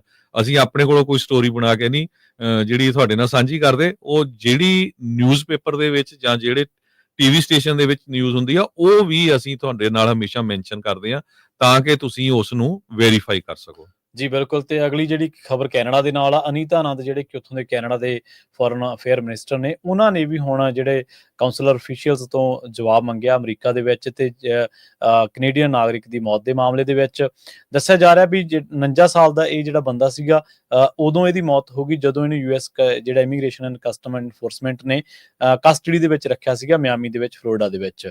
ਇਹਨੂੰ ਇਹ ਦੱਸਿਆ ਗਿਆ ਜੌਨੀ ਨੇਵੀਲੋ ਜਿਹੜਾ ਕਿ 49 ਸਾਲ ਦਾ ਸੀਗਾ, 23 ਜੂਨ ਨੂੰ ਉਦੋਂ ਇਹਦੀ ਮੌਤ ਹੋ ਗਈ ਜਦੋਂ ਇਹਨੂੰ ਮਿਆਮੀ ਦੇ ਡਿਟੈਂਸ਼ਨ ਸੈਂਟਰ ਦੇ ਵਿੱਚ ਰੱਖਿਆ ਗਿਆ ਸੀ ਫੈਡਰਲ ਦੇ ਵਿੱਚ। ਤੇ ਉੱਥੇ ਜਿਹੜੀਆਂ ਇਹਦੀਆਂ ਇੱਕ ਪੈਂਡਿੰਗ ਰਿਮੂਵਲ ਪ੍ਰੋਸੀਡਿੰਗਸ ਦੇ ਤਹਿਤ ਮਤਲਬ ਇਹਨੂੰ US ਦੇ ਵਿੱਚੋਂ ਕੱਢ ਦਿੱਤਾ ਜਾਣਾ ਸੀ ਇੱਕ ਤਰੀਕੇ ਦੇ ਨਾਲ। ਨੋਵੀਐਲੋ ਜਿਹੜਾ ਉਹ US ਦੇ ਵਿੱਚ ਐਂਟਰ ਹੋਇਆ ਸੀ ਲੀਗਲੀ 1988 ਦੇ ਵਿੱਚ ਤੇ ਉਸ ਤੋਂ ਬਾਅਦ 3 ਸਾਲਾਂ ਬਾਅਦ ਇਹ ਗ੍ਰੀਨ ਕਾਰਡ ਹੋਲਡਰ ਬਣ ਗਿਆ। ਉਸ ਤੋਂ ਬਾਅਦ ਇਹਨੂੰ 15 ਮਈ ਨੂੰ ਕਸਟਡੀ ਦੇ ਵਿੱਚ ਲਗਿਆ ਸੀਗਾ ਤੇ ਲੈ ਕੇ ਗਏ ਸੀਗੇ ਆਈਸ ਵਾਲੇ। ਇਹ ਕਨਵਿਕਟਡ ਕਰਾਰ ਦਿੱਤਾ ਗਿਆ ਸੀ ਮਲਟੀਪਲ ਡਰੱਗ ਚਾਰਜਸ ਦੇ ਵਿੱਚ, ਜਿਹੜਾ ਡਰੱਗ ਟ੍ਰੈਫਿਕਿੰਗ ਵਲੂਸੀਆ ਕਾਉਂਟੀ ਆ ਫਲੋਰੀਡਾ ਦੇ ਵਿੱਚ ਉਥੋਂ। ਤੇ ਉਦੋਂ ਇਹਨੂੰ ਸੈਂਟੈਂਸ ਕੀਤਾ ਗਿਆ ਸੀ 12 ਮਹੀਨਿਆਂ ਦੀ ਜਿਹੜੀ ਜੇਲ੍ਹ ਆ ਜਾਂ 1 ਸਾਲ ਦੇ ਲਈ ਜਿਹੜਾ ਜੇਲ੍ਹ ਦੇ ਵਿੱਚ 2023 ਦੇ ਵਿੱਚ। ਉਸ ਤੋਂ ਬਾਅਦ ਇਹਨੂੰ ਆਈਸ ਨੇ ਚੁੱਕ ਲਿਆ, ਇਹਨੂੰ ਅਰੈਸਟ ਕਰ ਲਿਆ ਤੇ ਸਬਸਟੈਂਸ ਕਨਵਿਕਸ਼ਨ ਦੇ ਮਾਮਲੇ ਦੇ ਵਿੱਚ। ਤੇ ਹੁਣ ਅਨੀਤਾ ਆਨੰਦ ਜਿਹੜੇ ਕਿ ਫੋਰਨ ਮਿਨਿਸਟਰ ਨੇ, ਉਹਨਾਂ ਨੇ ਪੋਸਟ ਕੀਤਾ ਐਕਸ ਦੇ ਉੱਤੇ, ਤੇ ਉਹਨਾਂ ਨੇ ਕਿਹਾ ਵੀ ਕੈਨੇਡੀਅਨ ਅਥਾਰਟੀਜ਼ ਜਿਹੜੀਆਂ ਨੇ ਉਹਨਾਂ ਨੂੰ ਨੋਟੀਫਾਈਡ ਕੀਤਾ ਗਿਆ ਨਵੀਲੋ ਦੀ ਡੈਥ ਦੇ ਬਾਰੇ, ਜਿਹੜੀ ਕਿ ਕਸਟਡੀ ਦੇ ਵਿੱਚ ਹੋਈ ਹੈ। US and Canadian consular official ਜਿਹੜੇ ਨੇ ਉਹ ਅਰਜੈਂਟਲੀ ਇਸ ਮਾਮਲੇ ਦੇ ਵਿੱਚ ਦਖਲਅੰਦਾਜ਼ੀ ਜਿਹੜੀਆਂ ਮੰਗਦੇ ਨੇ, ਤੇ ਅਸੀਂ ਜਵਾਬ ਮੰਗਦੇ ਹਾਂ ਵੀ ਉਹਨੂੰ ਕਿਵੇਂ ਜਿਹੜੀ ਉਹਦੀ ਮੌਤ ਹੋਈ ਆ। ਸੋ ਇਹ 9ਵਾਂ ਬੰਦਾ ਆંકੜੇ ਦੇ ਮੁਤਾਬਕ ਜਿਹੜਾ ਆਈਸ ਕਸਟਡੀ ਦੇ ਵਿੱਚ ਇਸ ਸਾਲ ਮੌਤ ਹੋਈ ਹੈ ਜਿਹਦੀ। ਸੋ ਦੇਖ ਲਓ ਤੁਸੀਂ ਆંકੜੇ, ਮਤਲਬ ਆਈਸ ਕਸਟਡੀ ਦੇ ਵਿੱਚ ਜਦੋਂ ਬੰਦਾ ਜਾਂਦਾ ਤਾਂ ਇੰਨਾ ਦਿਲ ਦਹਿਲ ਜਾਂਦਾ ਉਹਦਾ ਕਿ ਉਹ ਆਪਣੇ ਆਪ ਨੂੰ ਜਿਹੜਾ ਕਾਬੂ ਖੋ ਬਹਿੰਦਾ, ਤੇ ਉਸ ਤੋਂ ਬਾਅਦ ਉਹਦੀ ਡੈਥ ਤੱਕ ਜਿਹੜੀ ਉਹ ਹੋ ਸਕਦੀ ਹੈ। 9ਵੀਂ ਡੈਥ ਹੈ ਨਵੀਲੋ ਦੀ ਜੀ। ਅਗਲੀ ਖਬਰ ਅੱਜ ਸੀਬੀਐਸ ਨੇ ਰਿਪੋਰਟ ਕੀਤੀ ਆ ਵੀ ਆਈਸ ਵਾਲਿਆਂ ਨੇ ਲਾਸ ਐਂਜਲਸ ਦੇ ਵਿੱਚ ਇੱਕ 36 ਸਾਲਾਂ ਤੋਂ ਰਹਿ ਰਹੀ ਗ੍ਰੈਂਡ ਮਦਰ ਜਿਹੜਾ ਆ ਉਹਨੂੰ ਅਰੈਸਟ ਕੀਤਾ, ਤੇ ਉਹਨੇ ਬਾਅਦ ਚ ਕਿਹਾ ਵੀ ਠੀਕ ਆ ਮੈਂ ਆਪਣੇ ਆਪ ਸੈਲਫ ਰਿਪੋਰਟ ਕਰਨ ਜਾ ਰਹੀ ਆ। ਸੋ ਇਹ ਗ੍ਰੈਂਡ ਮਦਰ ਜੋ ਸੀ 15 ਸਾਲਾਂ ਦੀ ਸੀ ਜਦੋਂ ਅਮਰੀਕਾ ਦੇ ਵਿੱਚ ਆਈ। ਉਹਦੇ ਸਾਰੇ ਬੱਚੇ, ਸਾਰੀ ਫੈਮਿਲੀ, ਗ੍ਰੈਂਡ ਚਿਲਡਰਨ ਸਾਰੇ ਸਿਟੀਜ਼ਨ ਹੈਗੇ ਆ। ਕਹਿੰਦੀ ਵੀ ਮੈਂ ਲਾਈਫ ਦੇ ਵਿੱਚ ਕਦੇ ਫੂਡ ਸਟੈਂਪ ਨਹੀਂ ਲਈ, ਕਦੇ ਕਿਸੇ ਤਰ੍ਹਾਂ ਦਾ ਕੋਈ ਬੈਨੀਫਿਟ ਨਹੀਂ ਲੈ ਲਿਆ, ਕਦੇ ਕਿਸੇ ਤਰ੍ਹਾਂ ਦਾ ਕੋਈ ਜਿਹੜਾ ਕ੍ਰਾਈਮ ਨਹੀਂ ਕੀਤਾ। ਈਵਨ ਦੋ ਕਹਿੰਦੀ ਵੀ ਮੈਂ 36 ਸਾਲਾਂ ਦੇ ਵਿੱਚ ਡਬਲ ਟ੍ਰਿਪਲ ਜੌਬ ਕਰਦੀ ਰਹੀ ਆ, ਤੇ ਮੇਰਾ ਕੋਈ ਬੈਨੀਫਿਟ ਨਹੀਂ ਹੈਗਾ, ਕਿਸੇ ਤਰ੍ਹਾਂ ਦੀ 401k ਪਲਾਨ ਨਹੀਂ ਹੈਗੀ, ਕਿਸੇ ਤਰ੍ਹਾਂ ਦੀ ਪੈਨਸ਼ਨ ਨਹੀਂ ਹੈਗੀ, ਕਦੇ ਫੂਡ ਸਟੈਂਪਸ ਨਹੀਂ ਲਈਆਂ ਹੈਗੀਆਂ, ਕਦੇ ਵੈਲਫੇਅਰ ਨਹੀਂ ਲਈ ਹੈਗੀ, ਤੇ ਮੈਂ ਹਮੇਸ਼ਾ ਹੀ ਕੰਮ ਤੇ ਜਾਂਦੀ ਰਹੀ ਹੈਗੀ ਆ। ਪਰ ਸਮਹਾਉ ਆਪਾਂ ਨੂੰ ਪਤਾ ਹੀ ਹੈ ਕਿਸੇ ਨਾ ਕਿਸੇ ਤਰ੍ਹਾਂ ਦੀ ਕੋਈ ਇਮੀਗ੍ਰੇਸ਼ਨ ਦੀ ਪ੍ਰੋਬਲਮ ਹੋਊਗੀ, ਕਿਸੇ ਤਰ੍ਹਾਂ ਦੀ ਕ੍ਰਾਈਮ ਹਿਸਟਰੀ ਨਹੀਂ ਸੀ, ਉਸ ਨੂੰ ਅਰੈਸਟ ਕਰ ਲਿਆ ਗਿਆ। ਤੇ ਉਹ ਜਿਹੜੇ ਉਹਦੇ ਪਰਿਵਾਰਕ ਮੈਂਬਰ ਆ, ਹੁਣ ਉਹਦੇ ਪੋਤੇ ਪੋਤੀਆਂ, ਦੋਤੇ ਦੋਤੀਆਂ, ਉਹ ਸਾਰੇ ਬੜੇ ਅਪਸੈਟ ਆ ਵੀ ਉਹ ਜਿਹੜੀ ਸਾਡੀ ਗ੍ਰੈਂਡ ਮਦਰ ਆ ਉਹ ਇਸ ਮੈਕਸੀਕੋ ਨੂੰ ਬਿਲੋਂਗ ਕਰਨ ਵਾਲੀ ਆ, ਵੀ ਉੱਥੇ ਕਿਸ ਤਰ੍ਹਾਂ ਰਹੂਗੀ ਜਦ ਉਹ ਖੁਦ 15 ਸਾਲਾਂ ਦੀ ਸੀ, ਇੱਥੇ ਆਈ, ਉਹਦਾ ਕੋਈ ਕਨੈਕਸ਼ਨ ਨਹੀਂ ਹੈਗਾ ਉੱਥੇ। ਜਦੋਂ ਤੋਂ ਪ੍ਰੈਜ਼ੀਡੈਂਟ ਡੋਨਲਡ ਟਰੰਪ ਹੋਣਾ ਨੇ ਸੈਕੰਡ ਟਰਮ ਸ਼ੁਰੂਆਤ ਕੀਤੀ ਆ, 1 ਲੱਖ ਤੋਂ ਵੱਧ ਲੋਕ ਐਜ਼ ਆਫ ਜੂਨ, ਜਦੋਂ ਤੱਕ ਆਪਾਂ ਤੁਹਾਡੇ ਨਾਲ ਗੱਲ ਕਰ ਰਹੇ ਆ, ਇਹ ਇਮੀਗ੍ਰੇਸ਼ਨ ਵਾਲਿਆਂ ਨੇ ਅਰੈਸਟ ਕੀਤੇ ਆ। ਤੇ 50,000 ਤੋਂ ਵੱਧ ਲੋਕ ਆਲਰੇਡੀ ਅਮਰੀਕਾ ਦੀਆਂ ਜੇਲ੍ਹਾਂ ਦੇ ਵਿੱਚ ਹੈਗੇ ਆ, ਜੋ ਆਈਸ ਵੱਲੋਂ ਫੜੇ ਗਏ ਹੈਗੇ ਆ ਜੀ। ਸੋ ਆਪਣਾ ਜਿਹੜਾ ਪ੍ਰੋਗਰਾਮ ਦਾ ਸਮਾਂ ਹਰਜੋਤ ਸਿੰਘ ਜੀ ਉਹ ਸਮਾਪਤੀ ਦੇ ਵਾਲੀ ਹੈ, ਤੇ ਇਹ ਸੋ ਜੋ ਸਾਰੀਆਂ ਜਿਹੜੀਆਂ ਇਮੀਗ੍ਰੇਸ਼ਨ ਨਾਲ ਸੰਬੰਧਿਤ ਜਿਹੜੀਆਂ ਖਬਰਾਂ ਨੇ ਉਹ ਆ ਰਹੀਆਂ ਨੇ। ਤੇ ਇਸ ਟਾਈਮ ਆਪਾਂ ਜਿਹੜੀ ਕੈਨੇਡਾ ਦੇ ਮਾਮਲੇ ਦੇ ਵਿੱਚ ਖਬਰ ਆ ਉਹਦੇ ਵਿੱਚ ਤਾਂ ਜਿਹੜਾ ਇਹ ਵੀ ਆਪਾਂ ਦੇਖਿਆ ਵੀ ਹੁਣ ਆਉਣ ਵਾਲੇ ਟਾਈਮ ਦੇ ਵਿੱਚ ਜਿਹੜਾ ਉਹਦਾ ਇੱਕ ਵਕੀਲ ਸੀਗਾ ਡੈਨੀਅਲ ਲਾਈਜ਼ਨਿੰਗ, ਉਹਨੇ ਵੀ ਦੱਸਿਆ ਵੀ 2023 ਦੇ ਜਿਹੜੇ ਮਾਮਲੇ ਦੇ ਵਿੱਚ ਇਸ ਬੰਦੇ ਨੂੰ ਨਵੀਲੋ ਨੂੰ ਜਿਹੜਾ ਦੱਸਿਆ ਗਿਆ ਸੀਗਾ ਉਹਨੂੰ ਸਜ਼ਾ ਹੋਈ ਸੀਗੀ, ਉਸ ਮਾਮਲੇ ਦੇ ਵਿੱਚ ਵੀ ਕਹਿੰਦਾ ਸੀ ਇੱਕ ਅਦਾਲਤ ਦੇ ਵਿੱਚ ਪਹੁੰਚ ਕਰ ਰਹੇ ਸੀਗੇ ਵੀ ਉਹਦੇ ਵਿੱਚ ਵੀ ਉਹਦੀ ਕੋਈ ਏਡੀ ਇਨਵੋਲਵਮੈਂਟ ਨਹੀਂ ਸੀ। ਪਰ ਹੁਣ ਇਹ ਮਾਮਲਾ ਨਵੇਲੋ ਦਾ ਨਾ ਹੋ ਕੇ ਕੈਨੇਡਾ ਤੇ ਅਮਰੀਕਾ ਦਾ ਵਿਚਾਲਾ ਜਿਹੜਾ ਮਾਮਲਾ ਉਹ ਬਣਦਾ ਜਾਂਦਾ। ਸੋ ਮਿਆਮੀ ਹੈਲਡ ਦੀ ਇੱਕ ਰਿਪੋਰਟ ਦੇ ਮੁਤਾਬਕ ਕਹਿੰਦੇ ਵੀ ਇਸ ਟਾਈਮ ਜਿਹੜੀਆਂ ਮਿਆਮੀ ਦੇ ਵਿੱਚ ਜਿਹੜਾ ਇਹਨਾਂ ਦਾ ਇੱਕ ਡਿਟੈਂਸ਼ਨ ਸੈਂਟਰ ਆ, ਉਹ ਕਹਿੰਦੇ ਵੀ ਨੱਕੋ ਨੱਕ ਭਰਿਆ ਹੋਇਆ, ਇੰਨੇ ਲੋਕ ਉੱਥੇ ਡਿਟੇਨ ਕੀਤੇ ਹੋਏ ਜੀ। ਜੀ ਸੋ ਬਿਲਕੁਲ ਜਿੰਨੇ ਵੀ ਜਿਹੜੇ ਸਾਡੇ ਸਰੋਤੇ ਆ ਉਹਨਾਂ ਨੂੰ ਸਾਡਾ ਇਹ ਇਮੀਗ੍ਰੇਸ਼ਨ ਦੇ ਨਾਲ ਰਿਲੇਟਡ ਖਬਰਾਂ ਸਾਂਝੀਆਂ ਕਰਨ ਦਾ ਮਤਲਬ ਇਹ ਆ ਵੀ ਹਰ ਇੱਕ ਕੋਈ ਆਪਣਾ ਜਿਹੜਾ ਭੈਣ ਭਰਾ ਆ ਉਹ ਆਪਣੇ ਇਮੀਗ੍ਰੇਸ਼ਨ ਦਾ ਜੋ ਪੇਪਰ ਵਰਕ ਵਗੈਰਾ ਸਾਰਾ ਬਿਲਕੁਲ ਸਹੀ ਰੱਖੇ। ਕੋਈ ਵੀ ਜਿਹੜਾ ਕੋਸ਼ਿਸ਼ ਕਰਦਾ ਇਲੀਗਲੀ ਆਉਣ ਦੀ ਉਹ ਨਾ ਕਰੇ, ਕਿਉਂਕਿ ਕਿਸੇ ਦਾ ਕੋਈ ਕੇਸ ਬਣਨਾ ਨਹੀਂ ਸਹਿਜੇ ਕੀਤੇ, ਤੁਹਾਡੇ ਸਾਹਮਣੇ ਹੀ ਆ ਬਹੁਤ ਵੱਡੇ ਅਰੈਸਟ ਹੋ ਰਹੇ ਹੈਗੇ ਆ। ਸੋ ਬਿਲਕੁਲ 100% ਜੋ ਸਹੀ ਖਬਰਾਂ ਮੀਡੀਆ ਦੇ ਵਿੱਚ ਹੈਗੀਆਂ ਉਹੀ ਤੁਹਾਡੇ ਨਾਲ ਸਾਂਝੀਆਂ ਕਰਦੇ ਆ, ਕਿਉਂਕਿ ਕਈ ਵਾਰੀ ਬੰਦਾ ਆਪ ਨਹੀਂ ਪੜ੍ਹਦਾ ਹੈਗਾ, ਟਾਈਮ ਨਹੀਂ ਹੁੰਦਾ ਵੀ ਕਿੱਥੇ ਸਰਚ ਕਰੀਏ, ਕਿਉਂਕਿ ਸਾਡੀ ਰੋਜ਼ ਦੀ ਇਹ ਜੌਬ ਆ ਸਵੇਰੇ ਵੀ 2-3 ਘੰਟੇ ਖਬਰਾਂ ਪੜ੍ਹ ਕੇ ਫਿਰ ਤੁਹਾਡੇ ਨਾਲ ਜਿਹੜੀਆਂ ਸਾਂਝੀਆਂ ਕੀਤੀਆਂ ਜਾਣ। ਸੋ ਇਹ ਆਪਾਂ ਆਪਣੀ ਇੱਕ ਕਮਿਊਨਿਟੀ ਨੂੰ ਸਹਾਇਤਾ ਦੇਣ ਵਾਲਾ ਹੀ ਕੰਮ ਹੈਗਾ ਆ ਵੀ ਉਹਨਾਂ ਨੂੰ ਦੱਸ ਰਹੇ ਆ ਵੀ ਭਾਈ ਜਿੱਥੇ ਆਪਾਂ ਰਹਿ ਰਹੇ ਆ ਕੀ ਕੁਝ ਵਾਪਰ ਰਿਹਾ ਆ, ਸਾਰੇ ਜਿਹੜੇ ਚੁਕੰਨੇ ਰਹੋ, ਕਿਸੇ ਤਰ੍ਹਾਂ ਦੀ ਕੋਈ ਗਲਤੀ ਨਾ ਕਰੇ, ਤਾਂ ਕਿ ਜਿਹੜਾ ਮੁੜ ਕੇ ਜੋ ਆਪਾਂ ਖਬਰਾਂ ਸਾਂਝੀਆਂ ਕਰਦੇ ਆ ਵਾਪਸ ਤੁਹਾਨੂੰ ਹੋਰ ਕਿਤੇ ਮੁਲਕ ਜਿਹੜਾ ਭੇਜ ਦਿੱਤਾ ਜਾਵੇ, ਕਿਉਂਕਿ ਹੁਣ ਤਾਂ ਸੁਪਰੀਮ ਕੋਰਟ ਨੇ ਵੀ ਕਹਿ ਦਿੱਤਾ ਵੀ ਕਈ ਜਿਹੜੇ ਡਿਫਰੈਂਟ ਮੁਲਕ ਆ ਉੱਥੇ ਤੁਸੀਂ ਜਿਹੜੇ ਆ ਇਮੀਗ੍ਰੈਂਟਸ ਨੂੰ ਭੇਜ ਸਕਦੇ ਹੈਗੇ ਆ, ਤੇ ਜਿੱਥੇ ਦੀ ਸਿਚੁਏਸ਼ਨ ਬਹੁਤ ਬੈਡ ਆ, ਬੜੇ ਕ੍ਰਿਮੀਨਲ ਉਹਨਾਂ ਜੇਲ੍ਹਾਂ ਦੇ ਵਿੱਚ ਰਹਿੰਦੇ ਹੈਗੇ ਆ। ਸੋ ਸਾਡਾ ਇਹੀ ਮਕਸਦ ਹੁੰਦਾ ਹੈਗਾ, ਹੋਰ ਕੋਈ ਇਦਾਂ ਦੀ ਗੱਲ ਨਹੀਂ ਹੈ। ਬਾਕੀ ਜਿਹੜੇ ਕਹਿੰਦੇ ਨਾ ਨੈਗੇਟਿਵ ਖਬਰਾਂ, ਕੱਲ ਦੀਆਂ ਜੋ ਭਾਈ ਜਸਵੰਤ ਸਿੰਘ ਖਾਲੜਾ ਉਹਨਾਂ ਨੇ ਸ਼ਹੀਦ ਭਾਈ ਜਸਵੰਤ ਸਿੰਘ ਖਾਲੜਾ ਉਹਨਾਂ ਦੇ ਨਾਮ ਦੇ ਉੱਤੇ ਜੋ ਐਲੀਮੈਂਟਰੀ ਸਕੂਲ ਫ੍ਰਿਜ਼ਨੋ ਚ ਬਣਿਆ, ਦੁਨੀਆ ਚ ਪਹਿਲੀ ਵਾਰੀ ਬਣਿਆ ਉਹਨਾਂ ਦੇ ਨਾਮ ਦੇ ਉੱਤੇ, ਜਾਂ ਆਪਾਂ ਇਹ ਕਹਿ ਲਈਏ ਅਮਰੀਕਾ ਦੇ ਵਿੱਚ ਵੀ ਜੇ ਕਿਸੇ ਸਿੱਖ ਦੇ ਨਾਮ ਦੇ ਉੱਤੇ ਜਿਹੜਾ ਸਕੂਲ ਬਣਿਆ ਆ ਪਹਿਲਾਂ ਪਬਲਿਕ ਸਕੂਲ ਆ, ਤੁਸੀਂ ਉੱਥੇ ਥੱਲੇ ਕਮੈਂਟ ਦੇਖੋ ਤੇ ਮੈਨੂੰ ਕਈ ਵਾਰੀ ਹੈਰਾਨੀ ਹੁੰਦੀ ਆ ਵੀ ਇਹ ਬੰਦੇ ਕਿਹੜੀ ਸੋਚ ਦੇ ਮਾਲਕ ਆ। ਤੁਸੀਂ ਕਹਿੰਦੇ ਸਕੂਲ ਤਾਂ ਬਣਾ ਲਿਆ ਬਹੁਤ ਸਿੱਖਾਂ ਦੀ ਵਧੀਆ ਆ ਫਰਿਜ਼ਨੋ ਦੀਆਂ ਦੀ, ਪਰ ਫੀਸਾਂ ਵਗੈਰਾ ਠੀਕ ਰੱਖੋ। ਇਹ ਪਬਲਿਕ ਸਕੂਲ ਆ ਅਮਰੀਕਾ ਦੇ ਵਿੱਚ, ਜਿਹੜੀ ਪਬਲਿਕ ਐਜੂਕੇਸ਼ਨ ਆ ਟੋਟਲੀ ਫ੍ਰੀ ਆ, ਜੀ ਟੋਟਲੀ ਫ੍ਰੀ ਆ, ਇੱਕ ਵੀ ਸੈਂਟ ਤੁਹਾਨੂੰ ਦੇਣਾ ਨਹੀਂ ਪੈਂਦਾ ਗਵਰਨਮੈਂਟ ਦੇ ਸਕੂਲਾਂ ਦੇ ਵਿੱਚ ਜਿੰਨੇ ਵੀ ਹੈਗੇ ਆ, ਤੇ ਟੌਪ ਨੌਚ ਦੇ ਉਹ ਸਕੂਲ ਹੈਗੇ ਆ। ਸੋ ਅਮਰੀਕਾ 'ਚ ਮੈਜੋਰਿਟੀ 'ਚ ਲੋਕ ਆਪਣੇ ਬੱਚਿਆਂ ਨੂੰ ਪਬਲਿਕ ਸਕੂਲਾਂ 'ਚ ਪੜ੍ਹਾਉਣਾ ਪਸੰਦ ਕਰਦੇ ਆ ਪ੍ਰਾਈਵੇਟ ਸਕੂਲਾਂ ਨਾਲੋਂ, ਕਿਉਂਕਿ ਪਬਲਿਕ ਸਕੂਲਾਂ ਦੇ ਕੋਲ ਫੰਡਿੰਗ ਬਹੁਤ ਜ਼ਿਆਦਾ ਹੁੰਦੀ ਆ, ਸਪੋਰਟਸ ਦੇ ਪ੍ਰੋਗਰਾਮ ਬਹੁਤ ਜ਼ਿਆਦਾ ਜਿਹੜੇ ਉਹਨਾਂ ਦੇ ਕੋਲ ਪ੍ਰੋਗਰਾਮ ਹੁੰਦੇ ਸਾਰੇ ਤਰ੍ਹਾਂ ਦੇ। ਸੋ ਭਾਈ ਉਹ ਦੇਖਿਆ ਕਰੋ। ਸੋ ਜਿਹੜੇ ਕਹਿੰਦੇ ਵੀ ਪੋਜ਼ਿਟਿਵ ਖਬਰ ਹੋਣੀ ਚਾਹੀਦੀ ਆ, ਕੱਲ ਅਸੀਂ ਸਾਡੀ ਟੀਮ ਦੇ 4 ਮੈਂਬਰ ਉੱਥੇ ਗਏ ਹੋਏ ਸੀ, ਬਹੁਤ ਸਾਰੀਆਂ ਵੀਡੀਓਜ਼ ਯੂਟਿਊਬਸ ਹੈਗੀਆਂ, ਉਹ ਜ਼ਰੂਰ ਆਪਣੇ ਆਪਣੇ ਪੇਜ ਤੇ ਸ਼ੇਅਰ ਕਰ ਲਿਆ ਕਰੋ, ਕਿਉਂਕਿ ਪੋਜ਼ਿਟਿਵ ਖਬਰ ਆ। ਦੁਨੀਆ ਦੇ ਵਿੱਚ ਕਿਸੇ ਸਿੱਖ ਦੇ ਨਾਮ ਦੇ ਉੱਤੇ, ਖਾਸ ਕਰਕੇ ਉਸ ਸਿੱਖ ਦੇ ਨਾਮ ਦੇ ਉੱਤੇ ਜਿਹੜਾ ਆਪ ਸ਼ਹੀਦ ਹੋ ਗਿਆ, 25,000 ਲਾਸ਼ਾਂ ਨੂੰ ਗਿਣਦਾ ਹੋਇਆ। ਸੋ ਇਹ ਖਬਰਾਂ ਤੁਸੀਂ ਜ਼ਰੂਰ ਸ਼ੇਅਰ ਕਰਿਆ ਕਰੋ। ਬਿਲਕੁਲ ਜੀ, ਅਪਡੇਟ ਇਮੀਗ੍ਰੇਸ਼ਨ ਪ੍ਰੋਗਰਾਮ ਨੂੰ ਸ਼ੁਰੂ ਕਰਨ ਦਾ ਮੰਤਵ ਵੀ ਪੰਜਾਬੀ ਡੀਐਸਏ ਦਾ ਇਹ ਸੀਗਾ ਵੀ ਆਪਾਂ ਸਾਰੇ ਇਮੀਗ੍ਰੈਂਟ ਆ ਤੇ ਉਹਨਾਂ ਨੂੰ ਪੰਜਾਬੀ ਦੇ ਵਿੱਚ ਸਰਵਿਸ ਜਿਹੜੀ ਆ ਉਹ ਮੁਹੱਈਆ ਕਰਵਾਈ ਜਾਵੇ, ਕਿਉਂਕਿ ਆਪਾਂ ਵਕੀਲਾਂ ਦੇ ਕੋਲੇ ਸਾਰੇ ਹੀ ਜਾਂਦੇ ਆ, ਸਾਰਿਆਂ ਦਾ ਵਾਹ ਵਾਸਤਾ ਕਿਸੇ ਨਾ ਕਿਸੇ ਰੂਪ ਦੇ ਵਿੱਚ ਪੈਂਦਾ, ਤੇ ਉੱਥੇ ਜਾਣ ਦੇ ਲਈ ਆਪਾਂ ਨੂੰ ਫੀਸਾਂ ਦੇਣੀਆਂ ਪੈਂਦੀਆਂ ਨੇ ਬਕਾਇਦਾ ਘੰਟਿਆਂ ਦੇ ਹਿਸਾਬ ਦੇ ਨਾਲ, ਤੇ ਨਾਲੇ ਆਪਾਂ ਨੂੰ ਕੰਮ ਛੱਡਣਾ ਪੈਂਦਾ। ਅਪਡੇਟ ਇਮੀਗ੍ਰੇਸ਼ਨ ਦੇ ਵਿੱਚ ਤੁਹਾਨੂੰ ਇਹ ਪੂਰੀ ਸਹੂਲਤ ਆ ਵੀ ਤੁਸੀਂ 408 272 5200 ਡਾਇਲ ਕਰਕੇ ਤੇ ਆਪਣਾ ਕੋਈ ਵੀ ਸਵਾਲ ਜਿਹੜਾ ਉਹ ਵਕੀਲ ਤੋਂ ਪੁੱਛਦੇ ਆ। ਤੇ ਹੁਣ ਤੱਕ ਹਜ਼ਾਰਾਂ ਲੋਕਾਂ ਦਾ ਫੀਡਬੈਕ ਹੈ, ਇਹ ਤਕਰੀਬਨ ਅਮਰੀਕਾ ਦੇ ਵਿੱਚੋਂ ਜਾਂ ਬਾਹਰਲੇ ਮੁਲਕਾਂ ਦੇ ਵਿੱਚੋਂ, ਵੀ ਸਾਡਾ ਜੀ ਫਲਾਨਾ ਇਟਲੀ ਰਹਿੰਦਾ ਸੀ, ਉਹਨੂੰ ਆਹ ਜਾਣਕਾਰੀ ਮਿਲੀ, ਅਸੀਂ ਆਸਟ੍ਰੇਲੀਆ ਦੇ ਵਿੱਚ ਸੀ, ਸਾਨੂੰ ਇਹ ਪਤਾ ਲੱਗਿਆ, ਅਸੀਂ ਕੈਨੇਡਾ ਦੇ ਵਿੱਚ ਸੀਗੇ। ਸੋ ਠੀਕ ਆ, ਕੋਈ ਬੰਦੇ ਗਲਤ ਤਰੀਕਾ ਕਰਦੇ ਕਰਨ ਨਾਲ ਸਹਿਮਤ ਹੋਣ, ਅਟਾਰਨੀ ਦੇ ਨਾਲ ਸਹਿਮਤ ਹੋਣ ਨਾ ਹੋਣ, ਵੱਖਰੀ ਗੱਲ ਆ, ਪਰ ਇਸ ਤਰ੍ਹਾਂ ਨਾ ਤੁਸੀਂ ਇਹਨੂੰ ਜਿਹੜਾ ਇਨਫੋਰਮੇਸ਼ਨ ਹੀ ਰੱਖਣੀ ਚਾਹੀਦੀ ਆ। ਬਾਕੀ ਜਿਨ੍ਹਾਂ ਨੂੰ ਪੋਜ਼ਿਟਿਵ ਦੀ ਉਮੀਦ ਰਹਿੰਦੀ ਆ ਉਹਨਾਂ ਦੇ ਲਈ ਪੋਜ਼ਿਟਿਵ ਇਨਫੋਰਮੇਸ਼ਨ ਦਾ ਹੜ ਆਇਆ ਹੋਇਆ ਪੰਜਾਬੀ ਡੀਐਸਏ ਦੇ ਉੱਤੇ, ਜਿਹੜਾ ਭਾਈ ਜਸਵੰਤ ਸਿੰਘ ਖਾਲੜਾ ਜੀ ਦੇ ਨਾਂ ਤੇ ਸਕੂਲ ਬਣਿਆ, ਉਹ ਪੋਜ਼ਿਟਿਵ ਸ਼ੇਅਰ ਕਰ ਲੈਣ। ਬਿਲਕੁਲ। ਸੋ ਇਸੇ ਕਰਕੇ ਚਾਹੇ ਅਪਡੇਟ ਇਮੀਗ੍ਰੇਸ਼ਨ ਪ੍ਰੋਗਰਾਮ ਆ, ਚਾਹੇ ਸਿਹਤ ਸੰਭਾਲ ਆ, ਇਹ ਟੋਟਲੀ ਭਾਈਚਾਰੇ ਦੀ ਸਰਵਿਸ ਆ। ਤੇ ਚਲੋ ਇਹ ਪੰਜਾਬੀ ਡੀਐਸਏ ਦਿੰਦਾ ਰਵੇ, ਐਵੇਂ ਤੁਹਾਡੇ ਸਾਰਿਆਂ ਦੇ ਸਹਿਯੋਗ ਦੇ ਨਾਲ ਹਵਾਵਾਂ ਦੇ ਵਿੱਚ ਪੰਜਾਬੀ ਡੀਐਸਏ ਗੂੰਜਦਾ ਰਵੇ, ਤੇ ਇਸ ਤਰ੍ਹਾਂ ਦੀਆਂ ਸਰਵਿਸਿਜ਼ ਅਸੀਂ ਹੋਰ ਵੀ ਤੁਹਾਨੂੰ ਦੇਈਏ। ਪਰ ਜਿਹੜੇ ਲੋਕ ਗਲਤ ਕਮੈਂਟ ਕਰਦੇ ਉਹਨਾਂ ਨੂੰ ਤੁਸੀਂ ਵੀ ਥੋੜਾ ਜਿਹਾ ਜਿਹੜੀ ਠੱਲ ਪਾਇਆ ਕਰੋ, ਤਾਂ ਜੋ ਉਹਨਾਂ ਨੂੰ ਪਤਾ ਲੱਗੇ ਵੀ ਇਹ ਇਕੱਲੇ ਨਹੀਂਗੇ, ਇਹਨਾਂ ਦੇ ਨਾਲ ਇਹ ਜਿਹੜੇ ਲੋਕ ਪਿਆਰ ਕਰਨ ਵਾਲੇ ਲੋਕ ਵੀ ਜੁੜੇ ਹੋਏ ਆ। ਤੇ ਮੈਂ ਕੱਲ ਵੀ ਦੱਸਿਆ ਸੀ, ਬਹੁਤ ਸਾਰੇ ਇਹ ਸੋਚਦੇ ਵੀ ਸ਼ਾਇਦ ਇਹ ਕਹਿੰਦੇ ਆ ਵੀ ਵਿਊਜ਼ ਦੇਖਣ ਨਾਲ ਸਾਡੇ ਪੈਸੇ ਵੱਧ ਜਾਣੇ ਆ। ਕੋਈ ਵਿਊਜ਼ ਨਾਲ ਸਾਨੂੰ ਕੋਈ ਪੈਸਾ ਨਹੀਂ ਮਿਲਦਾ, ਨਾ ਹੀ ਸਾਡੀਆਂ ਜਿਹੜੀਆਂ YouTube ਜਾਂ ਫੇਸਬੁੱਕ ਦੇ ਉੱਤੇ ਵੀਡੀਓਜ਼ ਹੈਗੀਆਂ ਉਹਨਾਂ ਦੇ ਉੱਤੇ ਕਿਸੇ ਤਰ੍ਹਾਂ ਦੀ ਐਡਵਰਟਾਈਜ਼ਮੈਂਟ ਆਉਂਦੀ ਆ।